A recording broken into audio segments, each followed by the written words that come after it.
You wake up choking on dust. Your mouth is dry to the point of pain, tongue cracked and swollen, throat burned raw as if scraped with stone.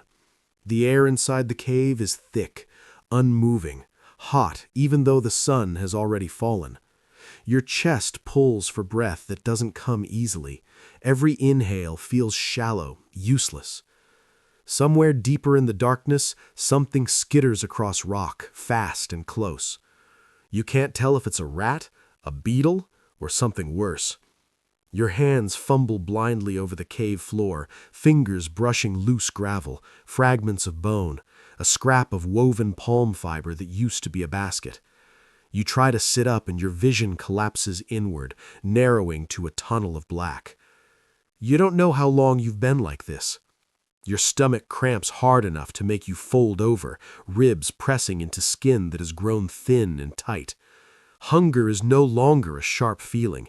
It's dull, heavy, everywhere. It presses behind your eyes. It makes your thoughts slow and unreliable. You taste blood where you've bitten your lip without realizing it. The cave smells of sweat, old smoke, rot, and something faintly sweet that makes your stomach turn. You know that smell. It means something has died nearby. Maybe it's outside. Maybe it's closer than that. You listen, straining. No voices, no footsteps, no prayer drifting on the air from another cave. Just the desert settling, cooling by degrees, the sound of wind sliding over stone like a hand across a grave marker. You are alone. You have been alone for longer than your body knows how to endure. This is not peace. This is not holiness. This is survival stripped bare, and you are losing. The darkness presses closer. Your head drops forward. For a moment you are certain you will not wake again. And then the story pulls you backward, away from this cave, away from this hunger, back to the moment when you still believed you were choosing something noble. Welcome to this survival simulation. You are stepping into the Egyptian desert of the late 3rd and early 4th century, walking into the lives of men who fled society to seek God and found something far harsher instead. If you want to survive history with me, consider subscribing now.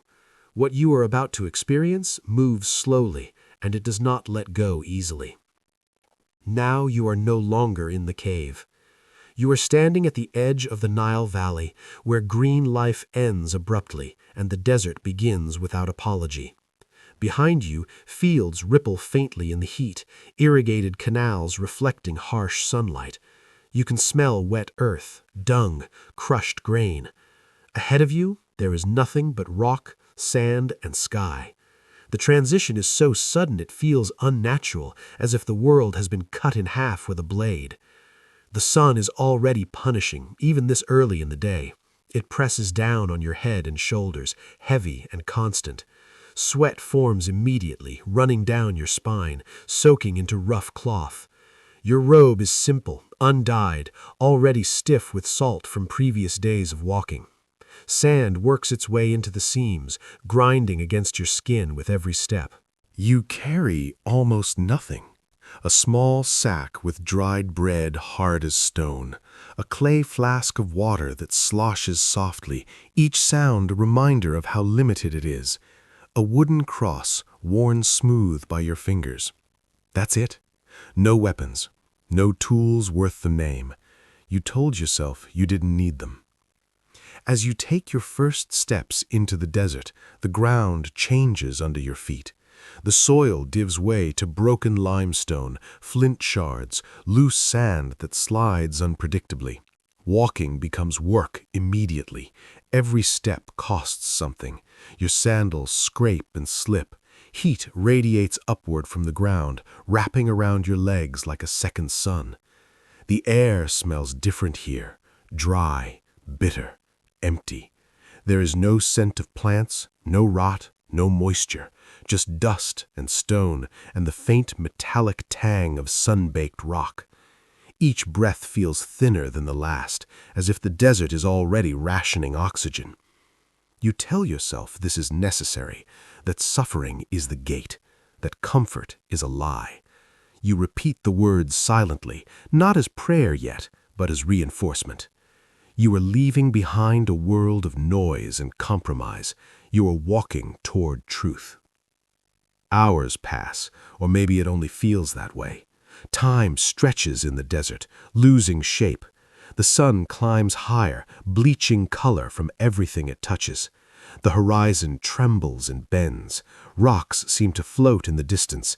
You blink hard, trying to clear your vision, but the distortion remains. There is no path, only direction. You aim yourself east, deeper, away from water and people and safety. Each step takes you farther from rescue, though you refuse to think of it that way. You think of it as commitment. By midday, your mouth is already dry. You ration your water carefully, lifting the flask only long enough to wet your lips. The water tastes faintly of clay and heat. It does not refresh you, it merely delays the inevitable. Sweat evaporates almost instantly now, leaving your skin crusted with salt. Your head aches, a low pressure building behind your eyes. The desert is silent in a way that feels aggressive. No birds, no insects. Even the wind is absent, as if the air itself is holding its breath. The only sound is your own movement, the scrape of sandals, the rasp of breathing, the dull thud of your heartbeat in your ears. You begin to notice shapes in the rock ahead, dark openings carved into cliffs, shallow hollows, cracks widened by centuries of wind. Caves, some natural, some worked by human hands long ago. Tombs, maybe, abandoned shelters, places where others have gone to disappear. As you draw closer, the scale of the landscape becomes clear. The cliffs rise abruptly, sheer walls of pale stone streaked with mineral stains.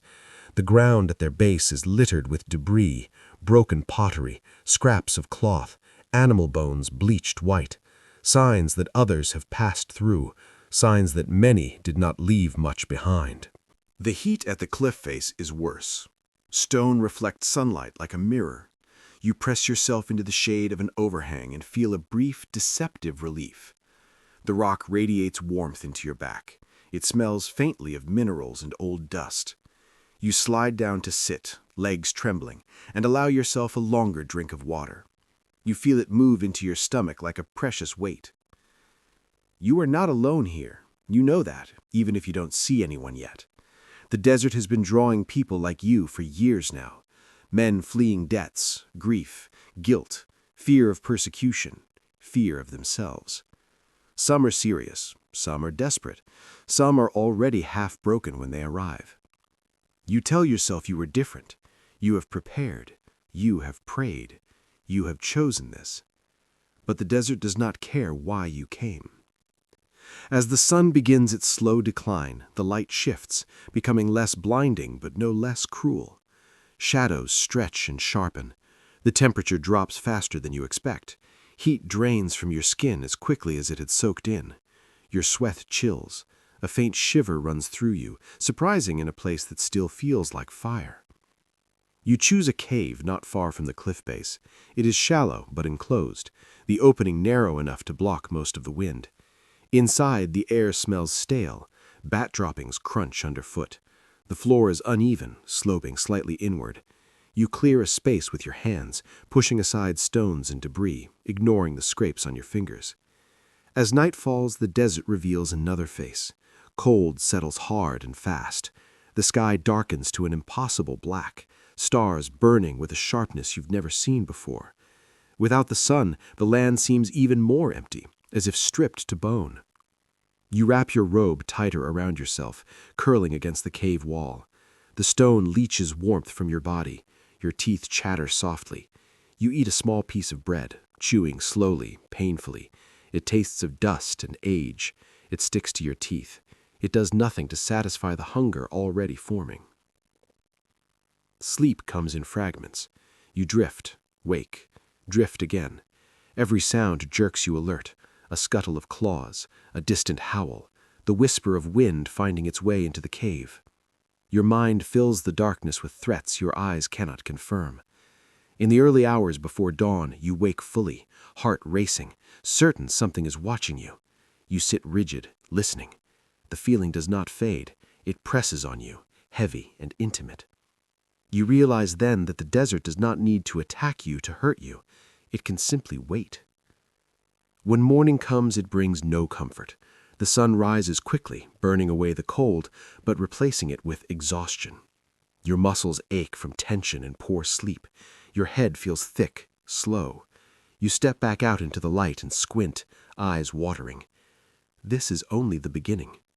You have not yet starved. You have not yet lost anyone. You have not yet learned how easily faith can fracture under heat and hunger and silence. But standing there, sweat already forming again, water already lower in your flask, you feel something else settling into your chest.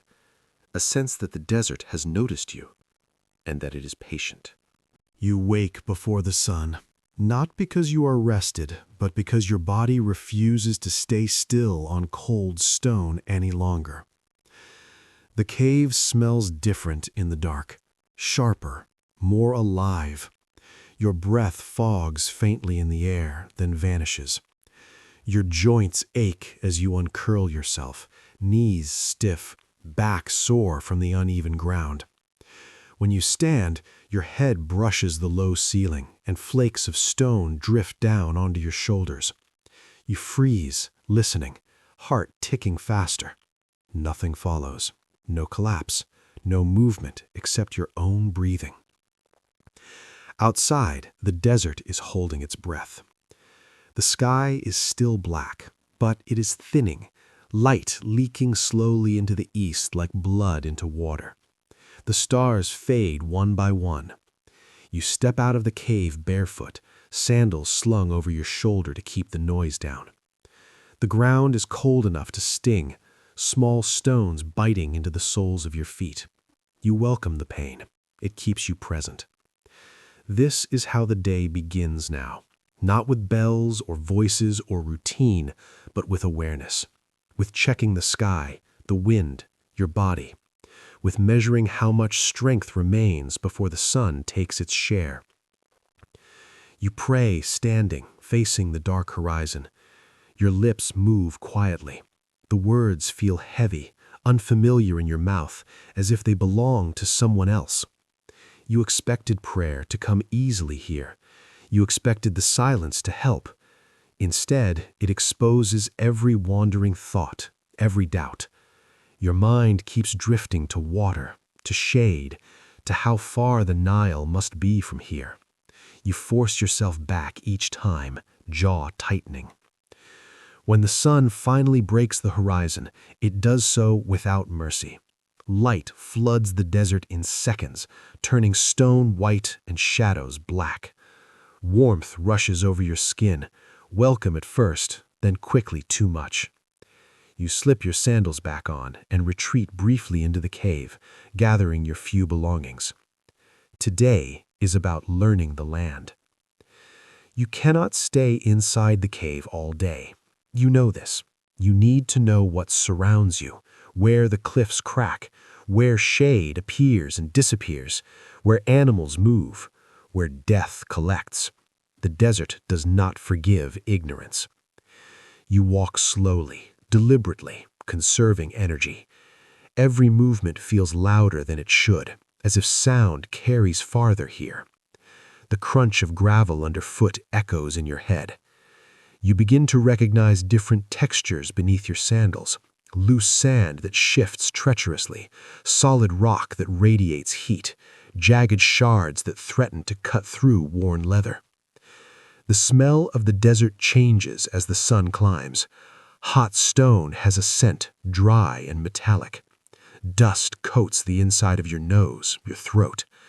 You cough once, then stop, unwilling to waste moisture. Saliva is already thick in your mouth. You pass other caves. Some are empty, some are not. You do not announce yourself. You have learned enough already to know that solitude here is fragile and guarded. At the mouth of one cave, you see signs of recent occupation, a small fire pit, cold ash, a scrap of cloth caught on a rock. No person. You do not linger. Further along the cliff face, you catch movement. A figure, half hidden in shadow, thin to the point of sharpness. You feel their eyes on you before you see them fully. Neither of you approach. A nod passes between you, barely perceptible, an acknowledgement without invitation. This is how community works here: distant, conditional, easily withdrawn. By mid-morning, the heat becomes oppressive. The sun presses down like weight. Your robe clings to your back, damp and heavy. Sweat runs into your eyes, stinging. Your head pulses with each heartbeat. You take a careful drink of water, tilting the flask just enough to let a thin stream touch your tongue. You force yourself to stop before satisfaction arrives. The land teaches through repetition. Every horizon looks the same until it doesn't. You begin to notice patterns, how certain rocks cast shade longer than others, how small depressions collect cooler air, how animal tracks appear and vanish, leading nowhere, then suddenly converging at a narrow crack where something lives. You see bones. At first they blend into the landscape, just pale shapes among pale stones. Then you recognize them: a rib cage, a skull, jaw slack, teeth still intact. Goat, maybe, or dog. Hard to tell. The desert does not preserve identity, only structure. You feel a tightening in your chest. This is where things end up. By the time the sun reaches its highest point, you are dizzy. The air shimmers. The cliffs ripple. You blink hard, steadying yourself. The cave you chose earlier seems farther away than it should be. Distance plays tricks here. The desert stretches itself when you are weak. You return to the cave and collapse into the shade, chest heaving. Your skin feels hot to the touch. You lie on your side, eyes closed, and wait for the world to stop spinning. Flies find you quickly, drawn by sweat and salt. You wave them away weakly, then stop, let them land. It takes energy to fight everything. Hunger announces itself more clearly now, a hollow ache beneath your ribs. You eat another piece of bread, smaller than the first. You chew slowly, forcing yourself to swallow each dry mouthful. Your stomach tightens, unsatisfied. You remind yourself that hunger is expected, that it is part of the stripping away. The afternoon stretches endlessly. The heat becomes something you endure rather than feel. Your thoughts slow. You drift in and out of shallow sleep, waking each time your head jerks or a sound cuts through the haze. A bird crying somewhere far off, the scrape of claws on stone, the wind, faint but present now, carrying grit that coats your lips. As the sun begins to fall, the desert exhales. The heat loosens its grip, but the relief is temporary. You know what comes next. You gather what little firewood you can find, dry twigs, brittle brush, fragments carried here by chance. It is not much. Fire is a luxury here. You pass other caves. Some are empty, some are not. You do not announce yourself. You have learned enough already to know that solitude here is fragile and guarded. At the mouth of one cave, you see signs of recent occupation: a small fire pit, cold ash, a scrap of cloth caught on a rock. No person. You do not linger. Further along the cliff face, you catch movement. A figure, half hidden in shadow, thin to the point of sharpness. You feel their eyes on you before you see them fully. Neither of you approach. A nod passes between you, barely perceptible, an acknowledgement without invitation. This is how community works here: distant, conditional, easily withdrawn. By mid-morning, the heat becomes oppressive. The sun presses down like weight. Your robe clings to your back, damp and heavy. Sweat runs into your eyes, stinging.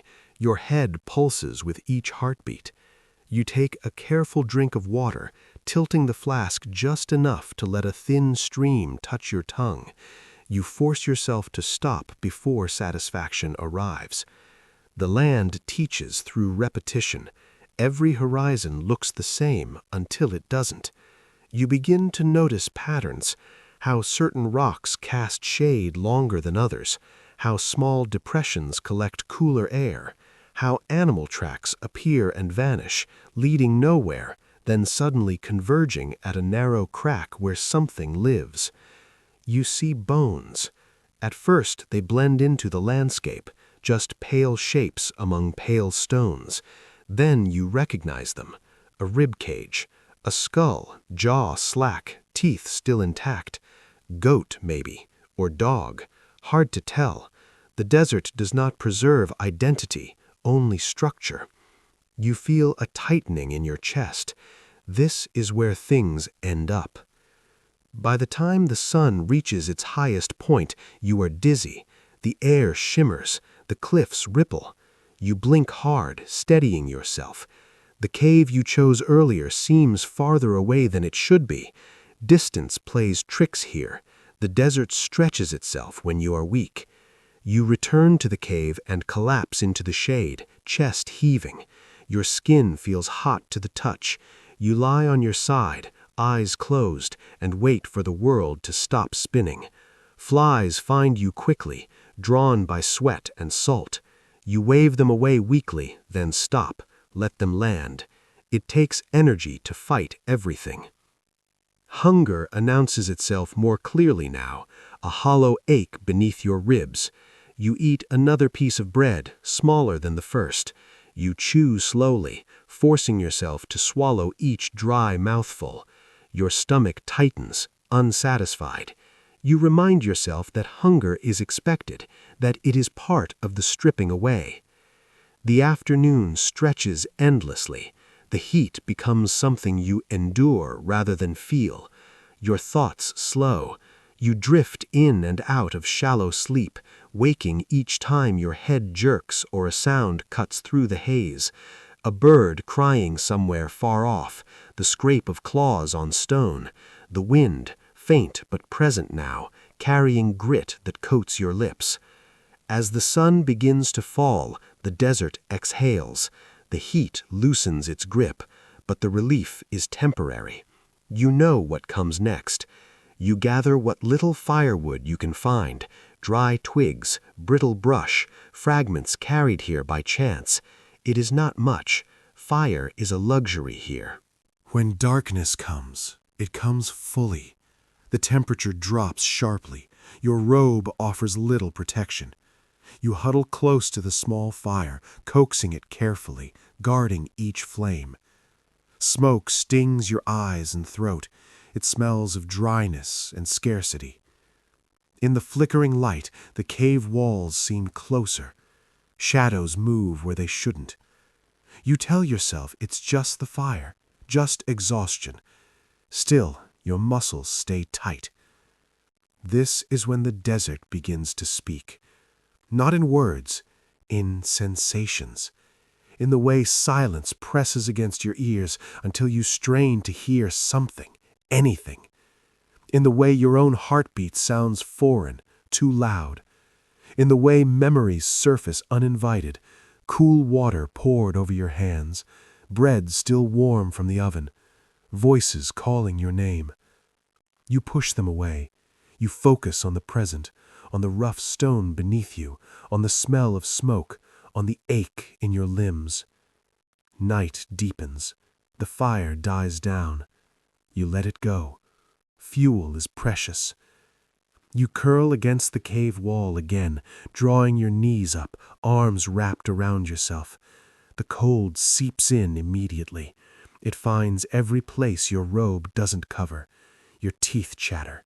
You press your forehead to the stone, breathing slowly, counting breaths.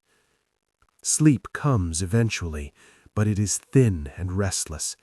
Dreams bleed into waking. You hear whispers that stop when you focus on them. You feel movement near your feet that vanishes when you jerk awake. Your body never fully relaxes.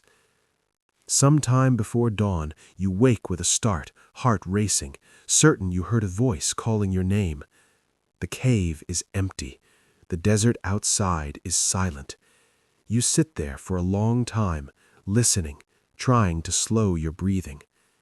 This is what the desert teaches you first: that solitude is not quiet, that silence is not empty, and that every day you remain here, the land will take something from you: strength, certainty, memory, whether you are ready or not. When the first hint of light appears again at the cave mouth, you are already awake. You do not feel stronger.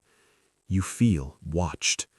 And you understand, dimly, that learning the language of stone and sand means learning how close death always is, even when nothing is happening at all.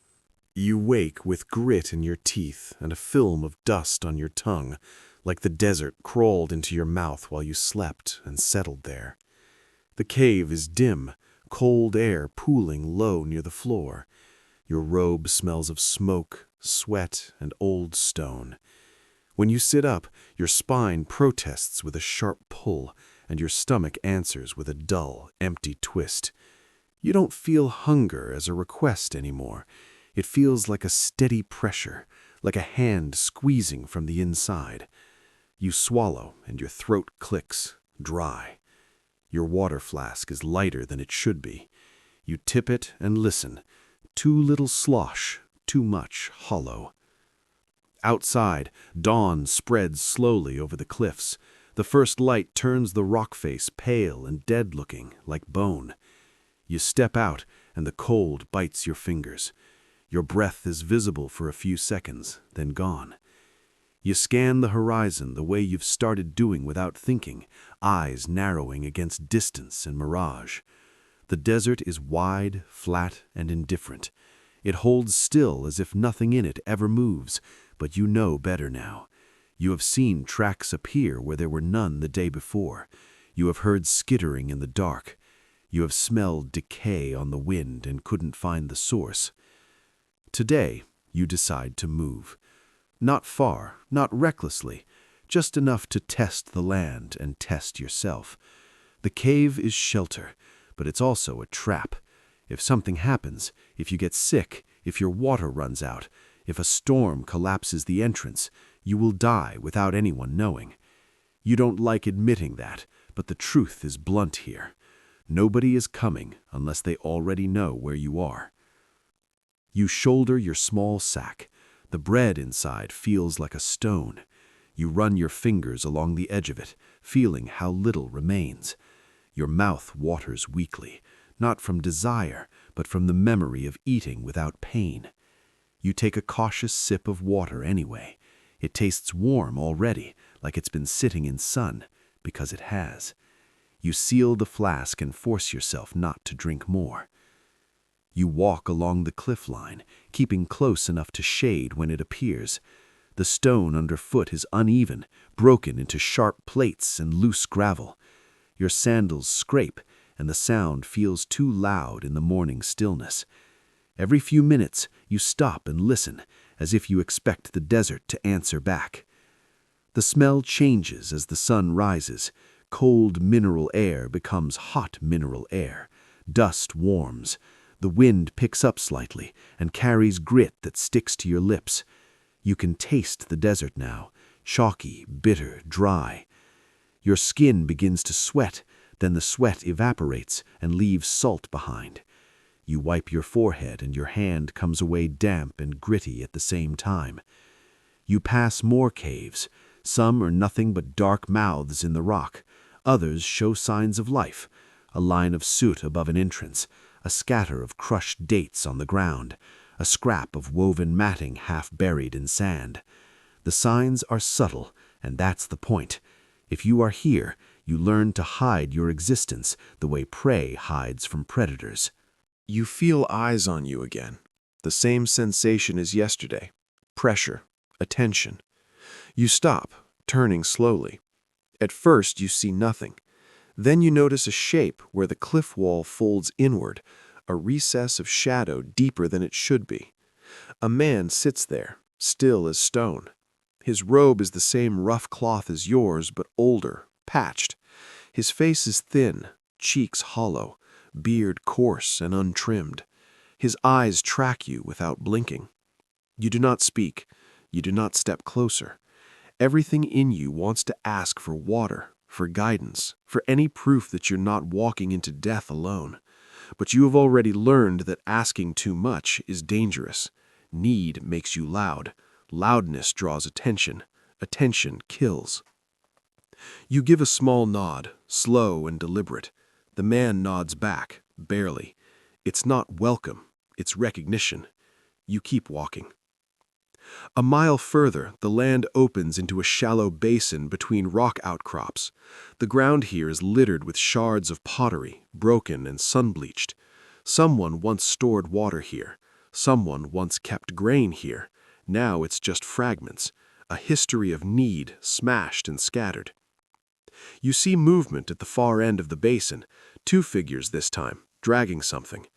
At first, your mind supplies the worst, a body, an animal carcass, a man being carried. Your stomach tightens. You move closer, slow, careful, and as you approach, you realize it's a bundle of reeds and palm fronds tied with rope, fire fuel, bedding, something scraped together from the Nile edge and hauled out here at great cost. The men stop when they notice you. They stand apart, not blocking you, but not yielding either. Their posture is cautious. Their faces are sun-darkened, lips cracked. One has a bandage around his forearm stained brown with old blood. They look like they've been sandblasted by the world. You realize something quietly. You have started to look like them, not in holiness, in depletion. You nod again. They hold your gaze, measuring. You can almost feel their calculation. How desperate is this one? How close to stealing? How close to collapsing? In the desert, trust is expensive. You don't offer it unless you can afford to lose it. They move on, dragging their bundle. You don't follow, but the fact that there are 2 of them stays with you.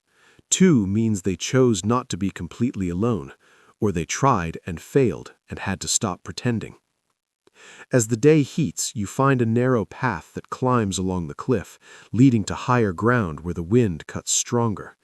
Up here, the air is thinner and cooler, but it dries your throat faster. You walk with your head down, conserving energy, and that's when you hear it, a sound that doesn't belong. A low murmur, not wind, not insects, human. You freeze, your skin prickles, your mind runs through possibilities. Raiders, soldiers, thieves. Then you remember where you are. These cliffs are full of men who have fled the world. Some fled violence, some fled authority, some fled themselves. Not all of them are harmless. You move toward the sound slowly, keeping to the edge of a rock spine. You peer around and see a small cluster of figures near a shaded hollow. 3, maybe 4 men. They are seated on the ground, heads bowed. Their hands move in small, repetitive motions, counting knots, tracing crosses, fidgeting with straps. The murmur is prayer, spoken under the breath, not meant to carry. You feel something loosen in your chest that you didn't know was clenched. Not comfort, not safety, just the proof that you haven't imagined the presence of others. You aren't the only one trying to live out here. But being near them does not make you feel less alone. It makes you feel exposed. You step closer just enough to be seen. They notice you immediately.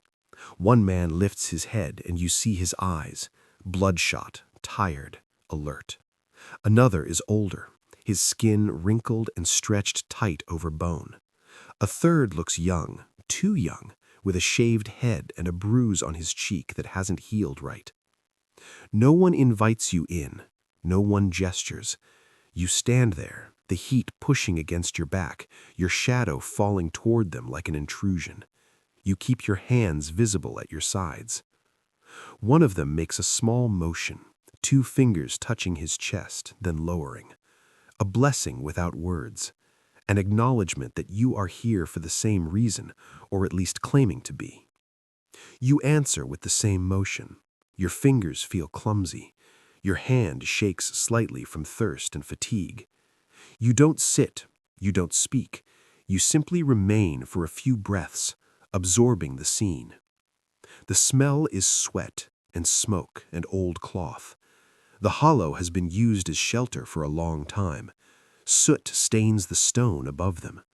There are small piles of ash, carefully separated, as if even waste is managed with discipline. You spot a clay jar tucked into a crevice, mouth sealed with cloth. Water, probably, or oil. Either way, it's guarded by the fact that it's hidden. You realize you are looking too long. You force your gaze away. You nod once more and step back, retreating the way you came. No one stops you. No one follows. The desert community does not chase you. It doesn't recruit. It doesn't beg. It simply exists, scattered and hard. You walk on, and as the hours pass, you begin to understand the strange pattern of these men. They are alone, but not completely. Separate caves, separate lives, but with invisible lines drawn between them. Paths walked at dawn, brief meetings at shaded hollows, exchanged blessings, shared warnings without words. It's a web of survival that doesn't look like community until you are desperate enough to see it. Near late afternoon, when the heat starts to loosen its grip, you find a cave with a different kind of sign. A small stack of stones arranged deliberately at the entrance like a marker. Not random collapse, not animal activity, a signal. You stop at the edge of its shadow. The air here is cooler, smelling faintly of smoke and something else. Oil, maybe. Lamp oil. Your mouth tightens at the thought of light in the dark, a luxury you do not have. Inside the cave, deeper than you expected, you see a figure kneeling. The posture is rigid, held too long. The man's back is bare except for the cloth draped over one shoulder. His skin is scarred, old lines and fresh marks, crisscrossed. You can't tell if it's from discipline or from the desert itself. You hesitate. Every instinct tells you to back away. But another instinct, smaller, quieter, pushes you forward. Not curiosity, need. You shift your weight, and a stone rolls under your sandal with a soft click. The figure goes still. Slowly, he turns his head. His eyes lock on you. They are calm in a way that feels unnatural, like someone who has already accepted every outcome. You don't move closer. You don't speak. You simply stand at the edge of the cave's mouth, letting the light fall behind you, making you a silhouette. The man studies you for a long moment, then looks away, returning to his posture, dismissing you without aggression, permitting you without welcome. It's the closest thing to permission you're going to get out here. You stay where you are for a while, not inside, not outside. The threshold, the border between isolation and contact. The air smells of old smoke and sweat and stone. The sound is mostly silence, but not total. There's the faint rasp of the man's breathing, slow and controlled, like he's rationing even that. You feel your own breathing is louder, rougher. You feel how much your body still demands: water, food, sleep, relief. The man inside seems to demand nothing, and you hate him for it for a second. Not because he's wrong, but because his stillness makes your weakness feel obvious. You back away eventually, returning to your own cave before night. The sky has started to turn orange, then bruised purple. The temperature begins to drop. Your hands are already cold. Your water is lower still. You light a small fire again, careful, controlled.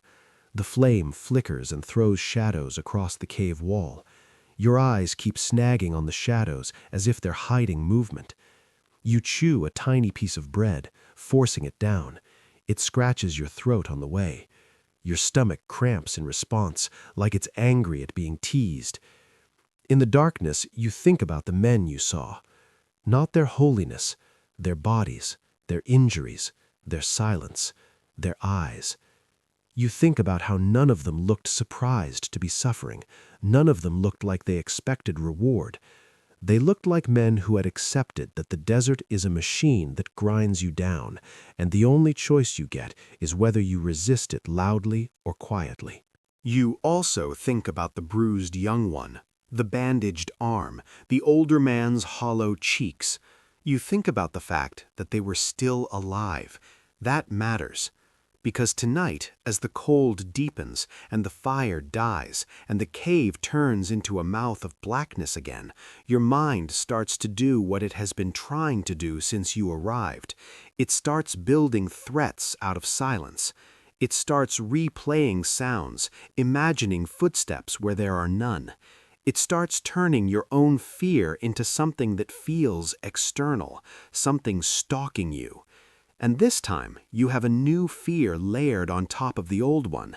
If you die out here, you won't be mourned by the world you left behind. That was the point. But you might not even be remembered by the men who live a short walk away, because the desert teaches them not to look too closely at loss. It teaches them to keep moving, to keep praying, to keep breathing, because one more body on the rocks is normal here. You lie down on stone again, wrapping your robe tight, trying to keep warmth in. Your teeth chatter, your stomach clenches, your hands shake slightly when you press them against your chest. You tell yourself you came for God, but the desert keeps teaching you a different lesson first. You came to a place where the rules are simple and brutal, and every man here has learned them the hard way. Alone is dangerous. Together is also dangerous, and tomorrow you will have to decide which kind of danger you can live with. Chapter 4.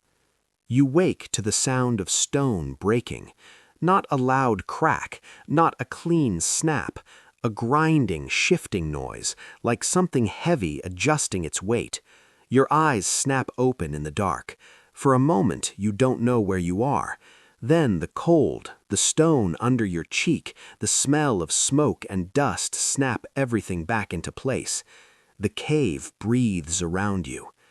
You sit up slowly, every muscle tight, listening.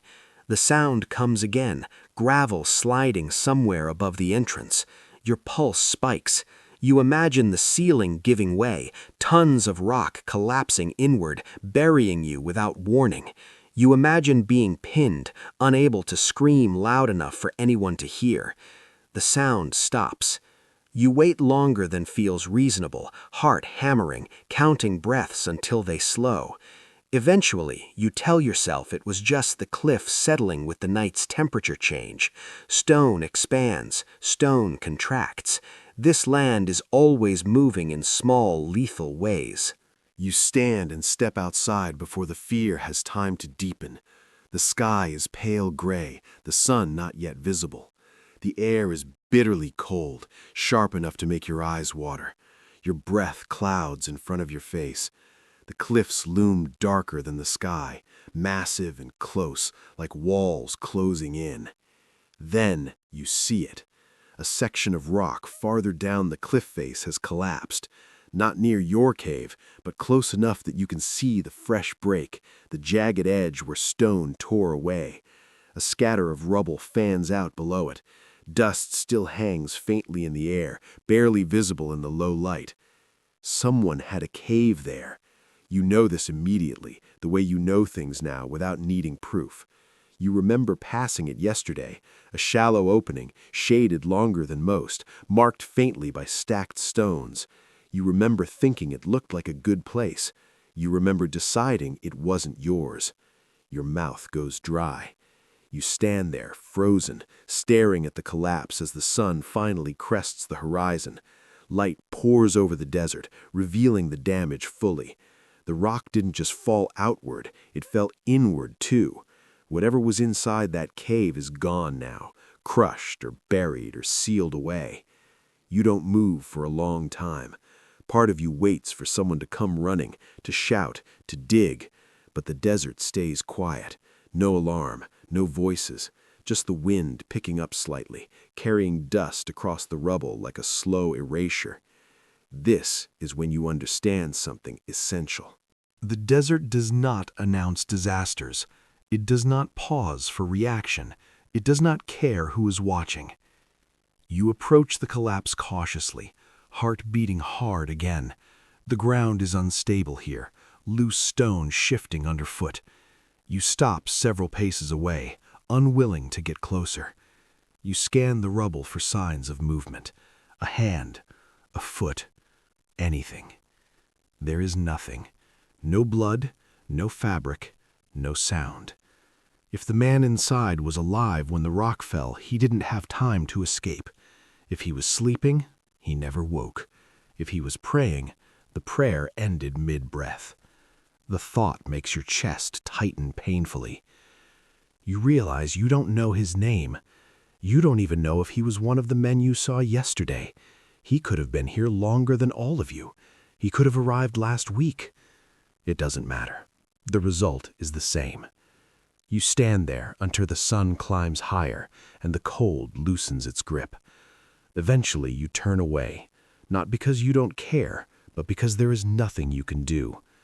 Digging would be suicide. Calling for help would be pointless. The desert has already decided. As you walk back toward your own cave, every step feels different. The ground seems less solid. The cliffs feel closer, heavier. You find yourself glancing upward repeatedly, scanning for cracks, overhangs, anything that looks unstable. Every shadow now looks like a warning. You enter your cave and look at it as if for the first time. The ceiling slopes inward at a shallow angle. There are hairline fractures in the stone, faint lines you hadn't noticed before. Or maybe they were always there and you just ignored them.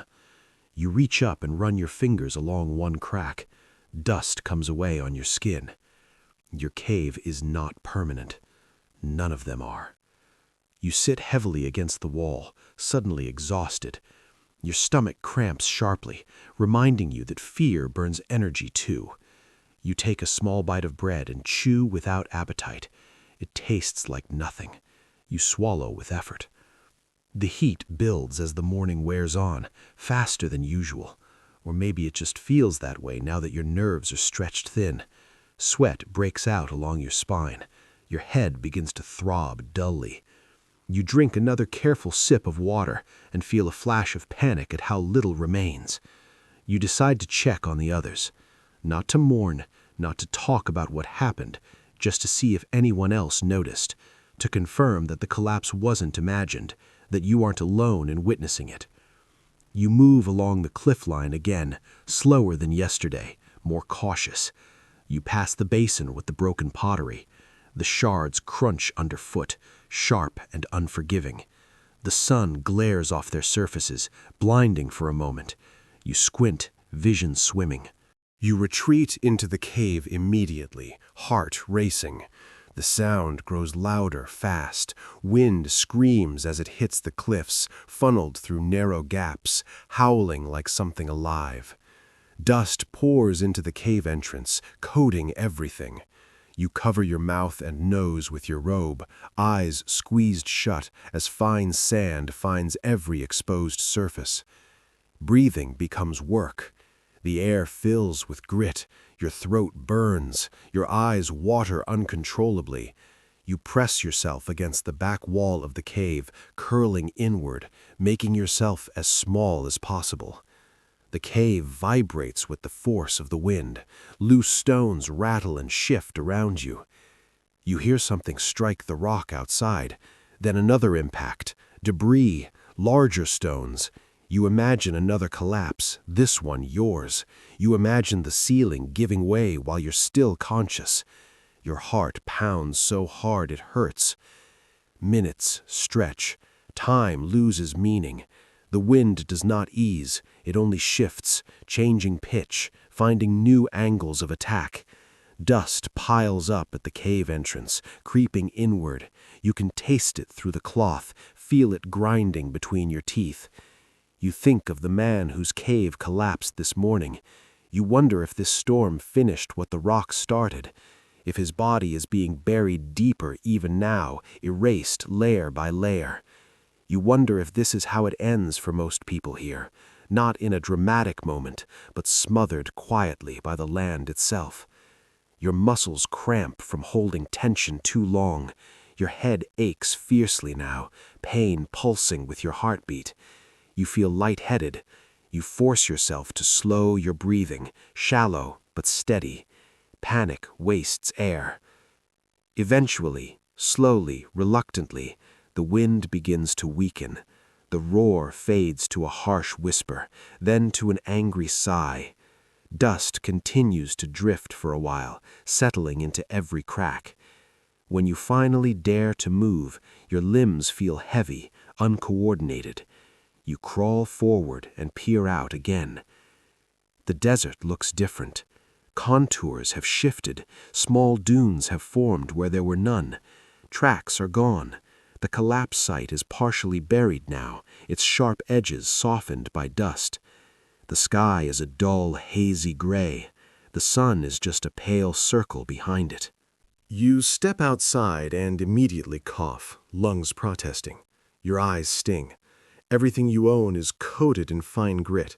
You brush at your robe uselessly. It doesn't help. As you stand there, taking in the altered landscape, you see movement. One of the men from the praying hollow is running, actually running toward another cave farther down the cliff. He disappears inside. Moments later, two more figures emerge, helping someone stumble out. The man between them is bent over, coughing violently, barely able to stand. You move toward them without thinking. By the time you reach them, the man on the ground is no longer coughing. He's still. His chest doesn't rise. Dust coats his face, his beard, his open eyes. One of the others presses a hand to the man's chest, then pulls it away slowly. You don't need words to understand. The storm didn't collapse his cave. It didn't bury him alive. It simply took the air away until his body gave up.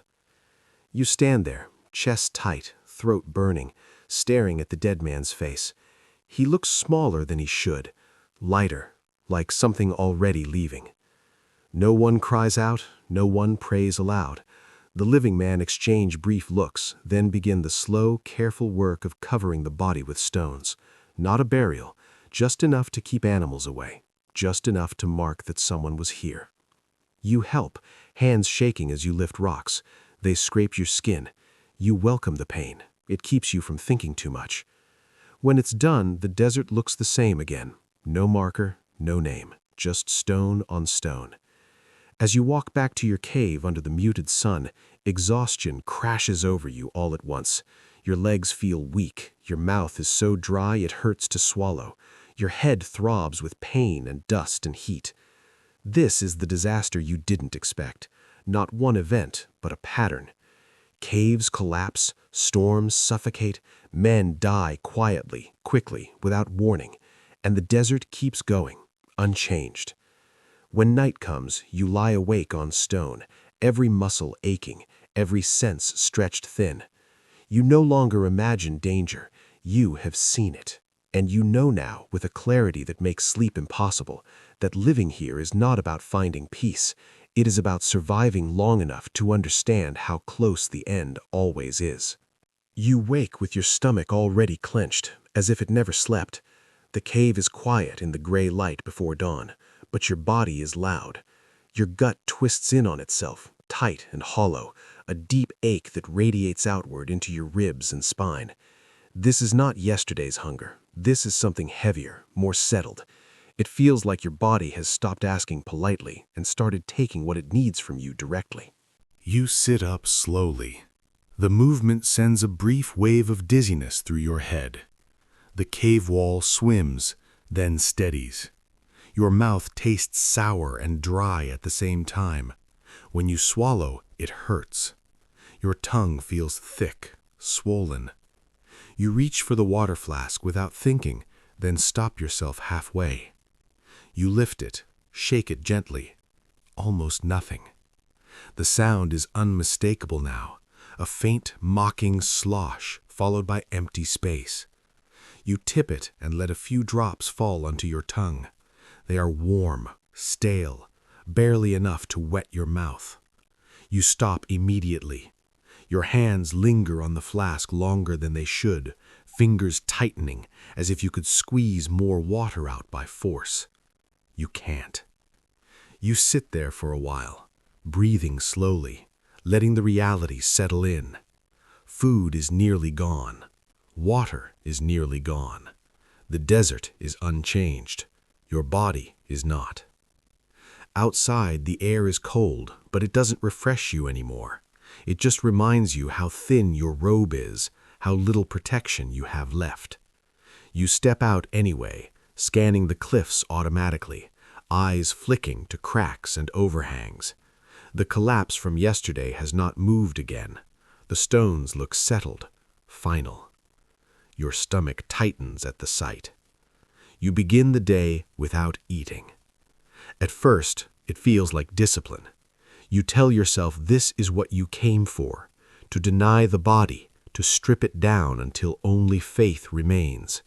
You repeat the thought as you walk, pacing the cliff line slowly, conserving energy. Each step feels heavier than yesterday.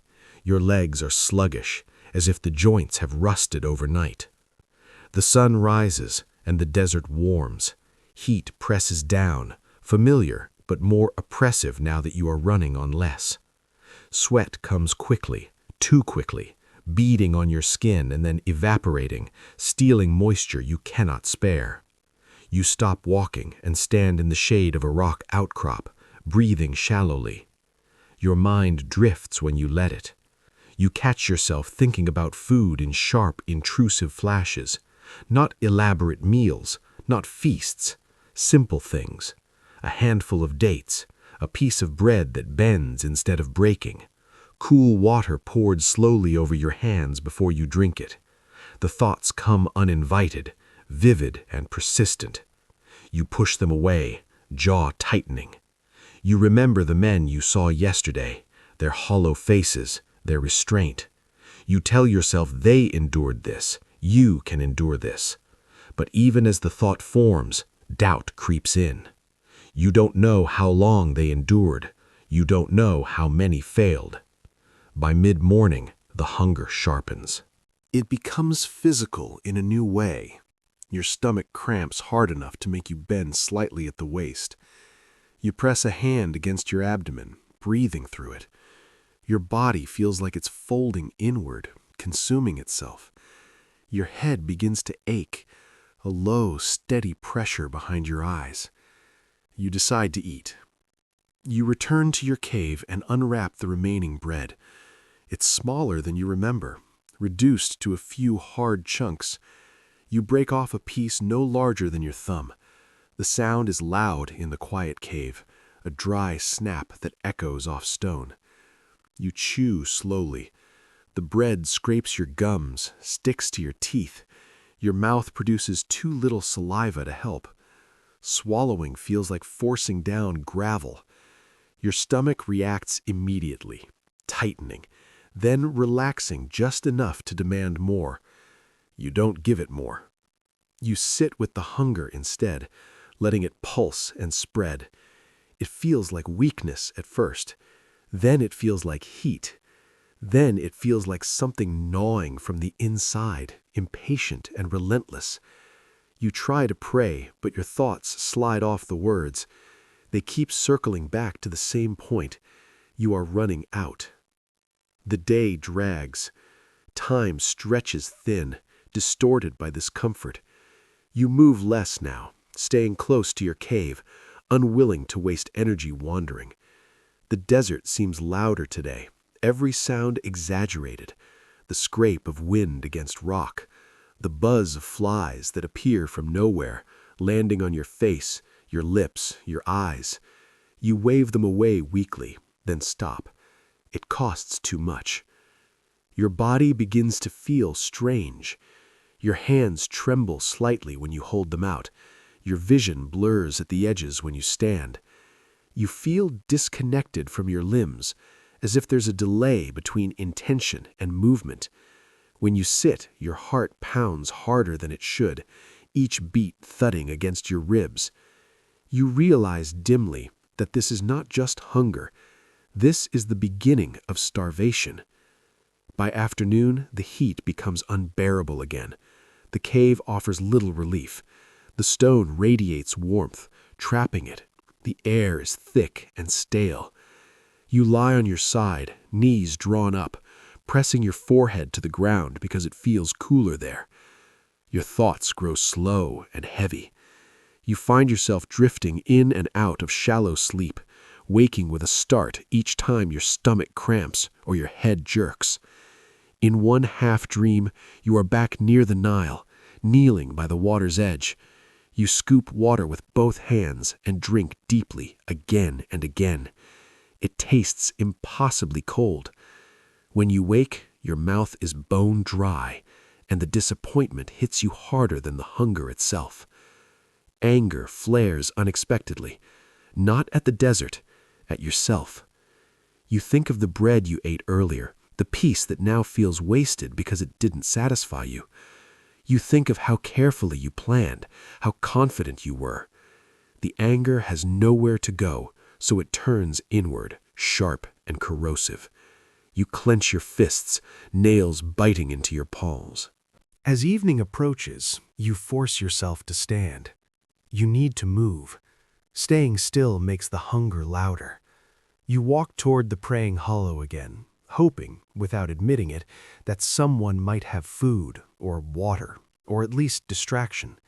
The sun is lower now, shadows long and sharp. When you arrive, the hollow is empty. The ash piles remain.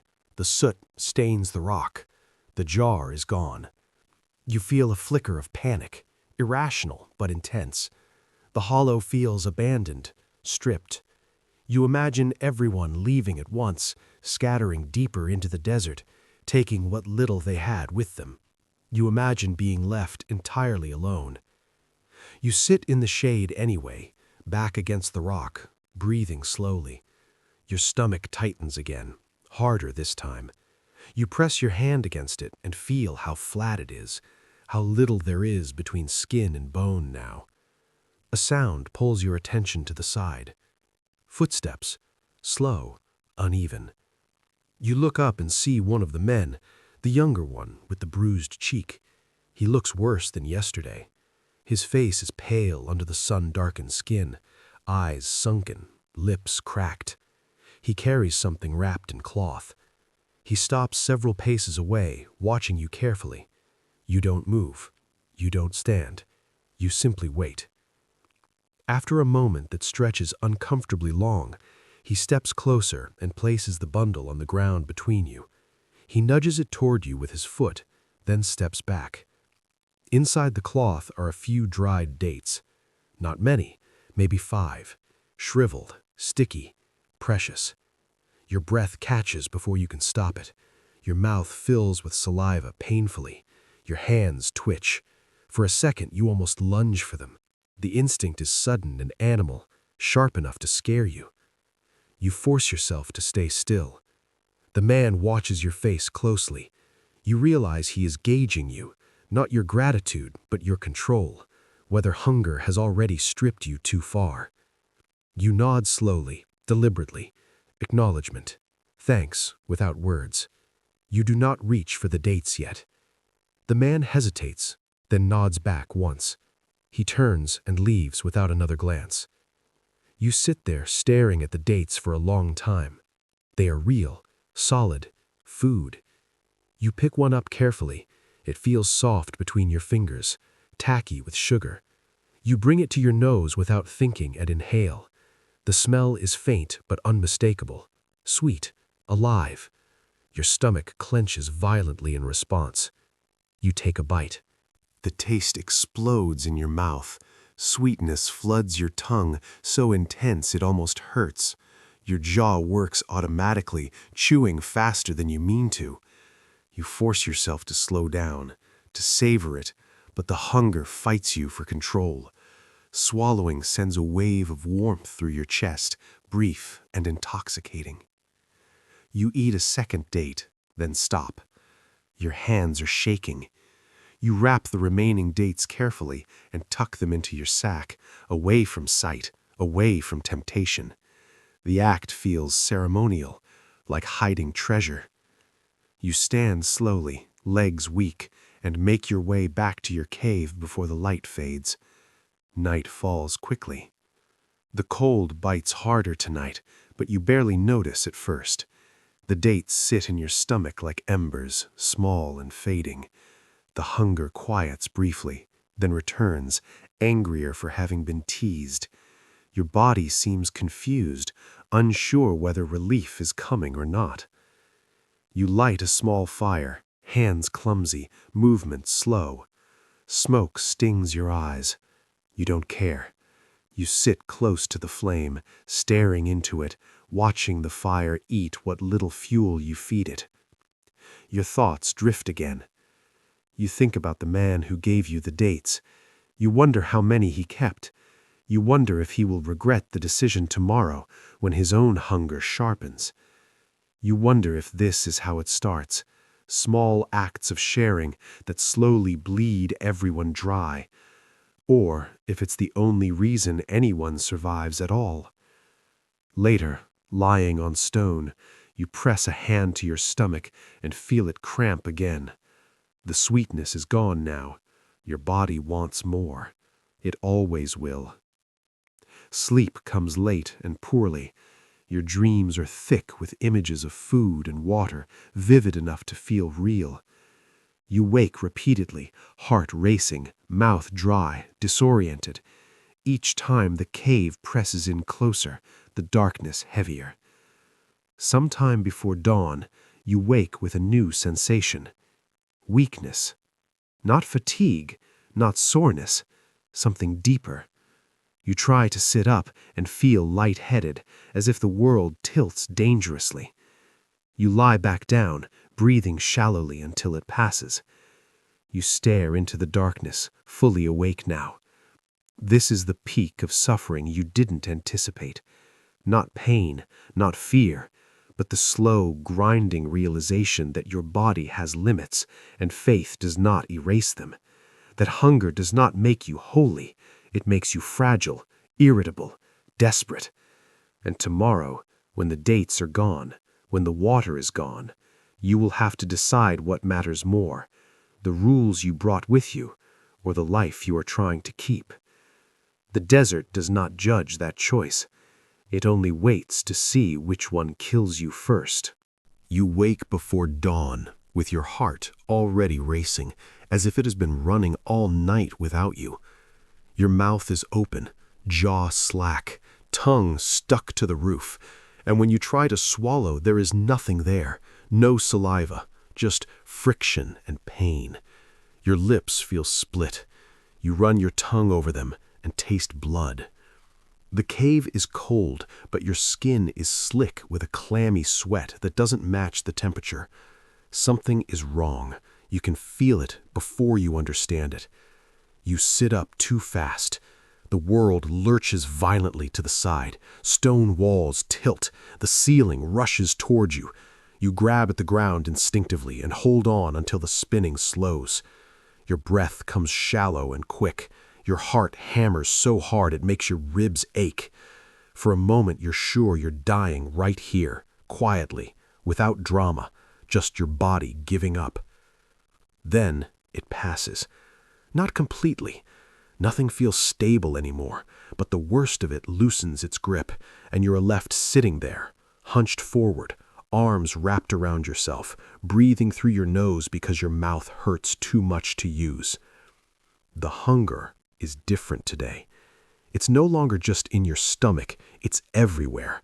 In your limbs, which feel heavy and unreliable. In your head, which feels full of cotton and buzzing at the same time. In your chest, where anxiety sits like a weight you can't shift. You reach for the water flask out of habit. It's empty. You tilt it anyway, shaking it, listening for something that won't come. The sound is final now. Hollow plastic. Nothing left to bargain with. You lower it slowly and set it beside you, careful, as if it might break from the disappointment alone. Outside, the sky is just beginning to lighten. The desert looks wrong this morning. Too flat, too close. The horizon seems nearer than it should be, like it has crept inward while you slept. You blink hard, rub your eyes, but it doesn't change. You tell yourself it's just exhaustion. You step outside, moving cautiously, testing your balance with each step. The ground feels unstable even when it isn't. Your sandals scrape, and the sound echoes strangely, distorted. The air is cool, but it doesn't wake you up the way it should. Everything feels muted, dulled, like you're wrapped in layers of cloth you can't remove. You try to pray. The words won't line up. They slip out of order, fragments breaking apart before you finish them. You lose track of where you are in the prayer and have to start again. Frustration flares hot and sudden. You clench your jaw, then regret it as pain shoots through your temples. You stop trying. As the sun rises, the heat comes quickly, pressing down on you like a physical force. Sweat beads on your skin again, and this time it scares you. You have nothing left to lose. Every drop feels like theft. You move toward the shade, but the shade looks strange too. It's darker than it should be, deeper, like it has depth. You find yourself staring at it longer than necessary, studying the way it pools at the base of the cliff. For a split second, it looks like it moves. You look away sharply. Your heart pounds. You laugh under your breath once, short and humorless. Your mind is playing tricks on you. You know this. You've heard stories. Hunger does this. Heat does this. The desert does this. That knowledge doesn't help when it keeps happening. By mid-morning, the world has taken on a faint shimmer. Not the heat haze you're used to, but something closer, like the air around you is breathing. You stand still and watch the rock face in front of you. The lines in the stone seem to pulse slightly, expanding and contracting. You blink. They keep doing it. Your head begins to ache more sharply now, pain radiating from behind your eyes. Light feels too bright. Sound feels too loud. Even the silence presses in on you, thick and oppressive. You hear something. A voice. It's faint at first, barely more than a suggestion. You freeze, every muscle going tight. You listen hard, straining to locate it. The sound seems to come from behind you. You turn. There is no one there. The desert is empty, unchanged. The cliffs stand silent. The sand lies undisturbed. Your breath comes faster. You tell yourself it was the wind, or your own breathing echoing in your ears. Then you hear it again. This time it's clearer. Someone is calling your name. Not shouting, not whispering, speaking it the way someone familiar would, casual, almost gentle. The sound cuts through you, sharp and intimate. Your chest tightens painfully. For a moment, against all reason, relief floods you. You take a step toward the sound before you stop yourself. No one knows your name out here.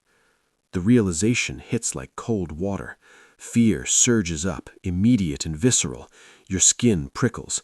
You scan the cliffs wildly, heart pounding, eyes darting from shadow to shadow.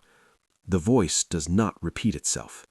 Silence rushes back in, louder than before. You stand there shaking slightly, arms wrapped around your torso, breathing hard. Your thoughts scatter. You try to hold on to something solid, something real, the feel of stone under your feet, the heat on your skin. But even those sensations feel unreliable. You retreat into your cave, needing the enclosure, the certainty of walls. Inside, the darkness feels thick, almost tangible. Your eyes struggle to adjust. The smell of old smoke and dust hits you harder than usual, turning your stomach. You sit down heavily, back against the wall, and close your eyes. That's when the images start. At first they're fleeting, like half-remembered dreams. A flash of green, water moving, leaves shifting in a breeze. You open your eyes, startled, and the cave is there, unchanged. You exhale slowly. You close your eyes again. This time, the image holds longer. You see the Nile clearly now, sunlight rippling across its surface. You hear birds. You smell wet earth. The sensation is so vivid, it makes your mouth flood with saliva painfully. Your stomach twists violently. You gasp and open your eyes again. The cave snaps back into place. Stone, dust, darkness. Your hands are shaking. You press your palms against your eyes, trying to block everything out. The pressure helps briefly. When you release, the images stay gone, but the sense of unease does not. You realize something frightening. You are not in control of your mind anymore. The hours crawl by. You lose track of time completely. The sun climbs and falls without you really noticing. Hunger pulses through you in waves, sometimes sharp and unbearable, sometimes distant, as if your body has given up trying to signal properly. You try to stand and nearly fall. Your legs feel weak, unreliable, as if the bones themselves are tired. You grab the cave wall and steady yourself, breathing hard. Your heart races again, too fast, out of rhythm. You wait for it to calm down, staring at the rock inches from your face. The rock looks wrong. The surface seems to ripple slightly, like skin. Tiny cracks form patterns that look deliberate, almost symmetrical. For a terrifying moment, you think you see a face in the stone, a suggestion of eyes, a mouth watching you. You jerk back with a sharp intake of breath. The image collapses instantly, leaving only rock behind. You press your back to the opposite wall, chest heaving. Sweat runs down your temples. Your mouth is dry again, painfully so. You start talking to yourself. Not out loud at first, just murmured thoughts, fragments of reassurance. You tell yourself what day it is, where you are, what's happening to you. You repeat facts like anchors, trying to hold your mind in place. It helps, briefly. Then the sound comes again. Footsteps. Clear this time. Slow, deliberate, crunching on gravel just outside the cave. Your heart slams into your throat. Relief and fear collide in your chest. Someone is here, someone real. You lean forward, peering into the light at the cave mouth. You see a shadow fall across the entrance. A human shape. Your breath catches. You open your mouth to call out and stop. The shadow doesn't move the way a person should. It stretches too long, too thin. The edges blur and sharpen unpredictably. It sways slightly, even though there is no wind. You squeeze your eyes shut, then open them again. The shadow is gone. The cave entrance is empty. Sunlight spills in, harsh and unforgiving. No footprints, no sound, nothing. Your stomach drops. The relief drains out of you, leaving behind raw panic. Your breathing turns shallow and rapid. Your hands shake visibly now. You press them together, hard, nails digging into skin, grounding yourself in pain. You understand now. This is not imagination. This is your brain misfiring under stress, heat, dehydration, starvation. You have heard of this happening to others, men who saw angels, men who saw demons, men who followed voices into the desert and never came back. You are not special. You are just breaking. The knowledge is both comforting and terrifying. As afternoon deepens, the hallucinations grow bolder. You hear murmurs that stop when you focus on them. You see movement at the edge of your vision that vanishes when you turn your head. Once you are certain you smell bread, warm, fresh, unmistakable. The scent hits you so hard, your knees nearly buckle. You gag, dry heaving, body trying to vomit something that isn't there. Your head pounds relentlessly now. Pain pulses in time with your heartbeat. Light feels like an assault. You retreat deeper into the cave, curling up on the ground, knees drawn tight, arms wrapped around your head. You try to sleep. Your dreams bleed directly into waking. You see faces you recognize, family, friends, people you haven't thought about in years. They stand just beyond reach, watching you silently. Their expressions are unreadable. When you try to speak, your mouth fills with sand. You wake gasping, lungs burning. At some point, you become aware of a presence. Not a sound, not a sight, a pressure. The sense that you are not alone in the cave, that something is standing just behind you, close enough that you can feel its breath. You do not turn around. You are too afraid of what you might see. Your entire body goes rigid, muscles locked, breath shallow. Your heart feels like it's going to tear itself apart inside your chest. You count breaths again. 1, 2, 3. You wait for the presence to move, to touch you, to do something. It doesn't.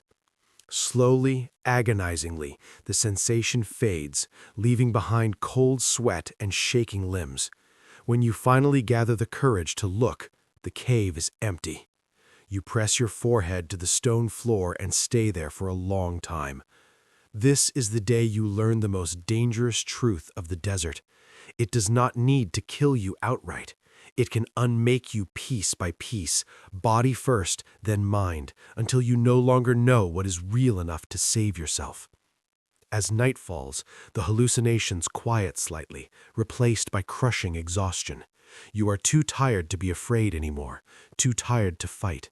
You lie on the stone floor, staring into the darkness, eyes open and unfocused. Somewhere in your fogged mind, a single thought repeats, slow and heavy. If this gets worse, you will not survive it. And you have no idea how much worse it can still become. You wake to the sound of breathing that is not your own. For a split second, panic claws up your spine, sharp and immediate. Your eyes snap open. Darkness, cold stone under your cheek. The cave ceiling looms above you, unchanged. Your heart pounds violently, each beat loud in your ears. You hold your breath and listen. The breathing is real. It's shallow, uneven, close, too close. You push yourself up on trembling arms and peer into the dim light leaking in from the cave entrance. At first you see nothing but shadow. Then the shape resolves. A man is lying on the ground a few feet away from you, half on his side, half on his stomach, chest rising and falling in short, labored pulls. You don't remember him entering. That realization hits harder than the fear. Your memory feels torn, unreliable. You search your thoughts frantically, trying to recall how long he's been there. Minutes? Hours? All night? You have no idea.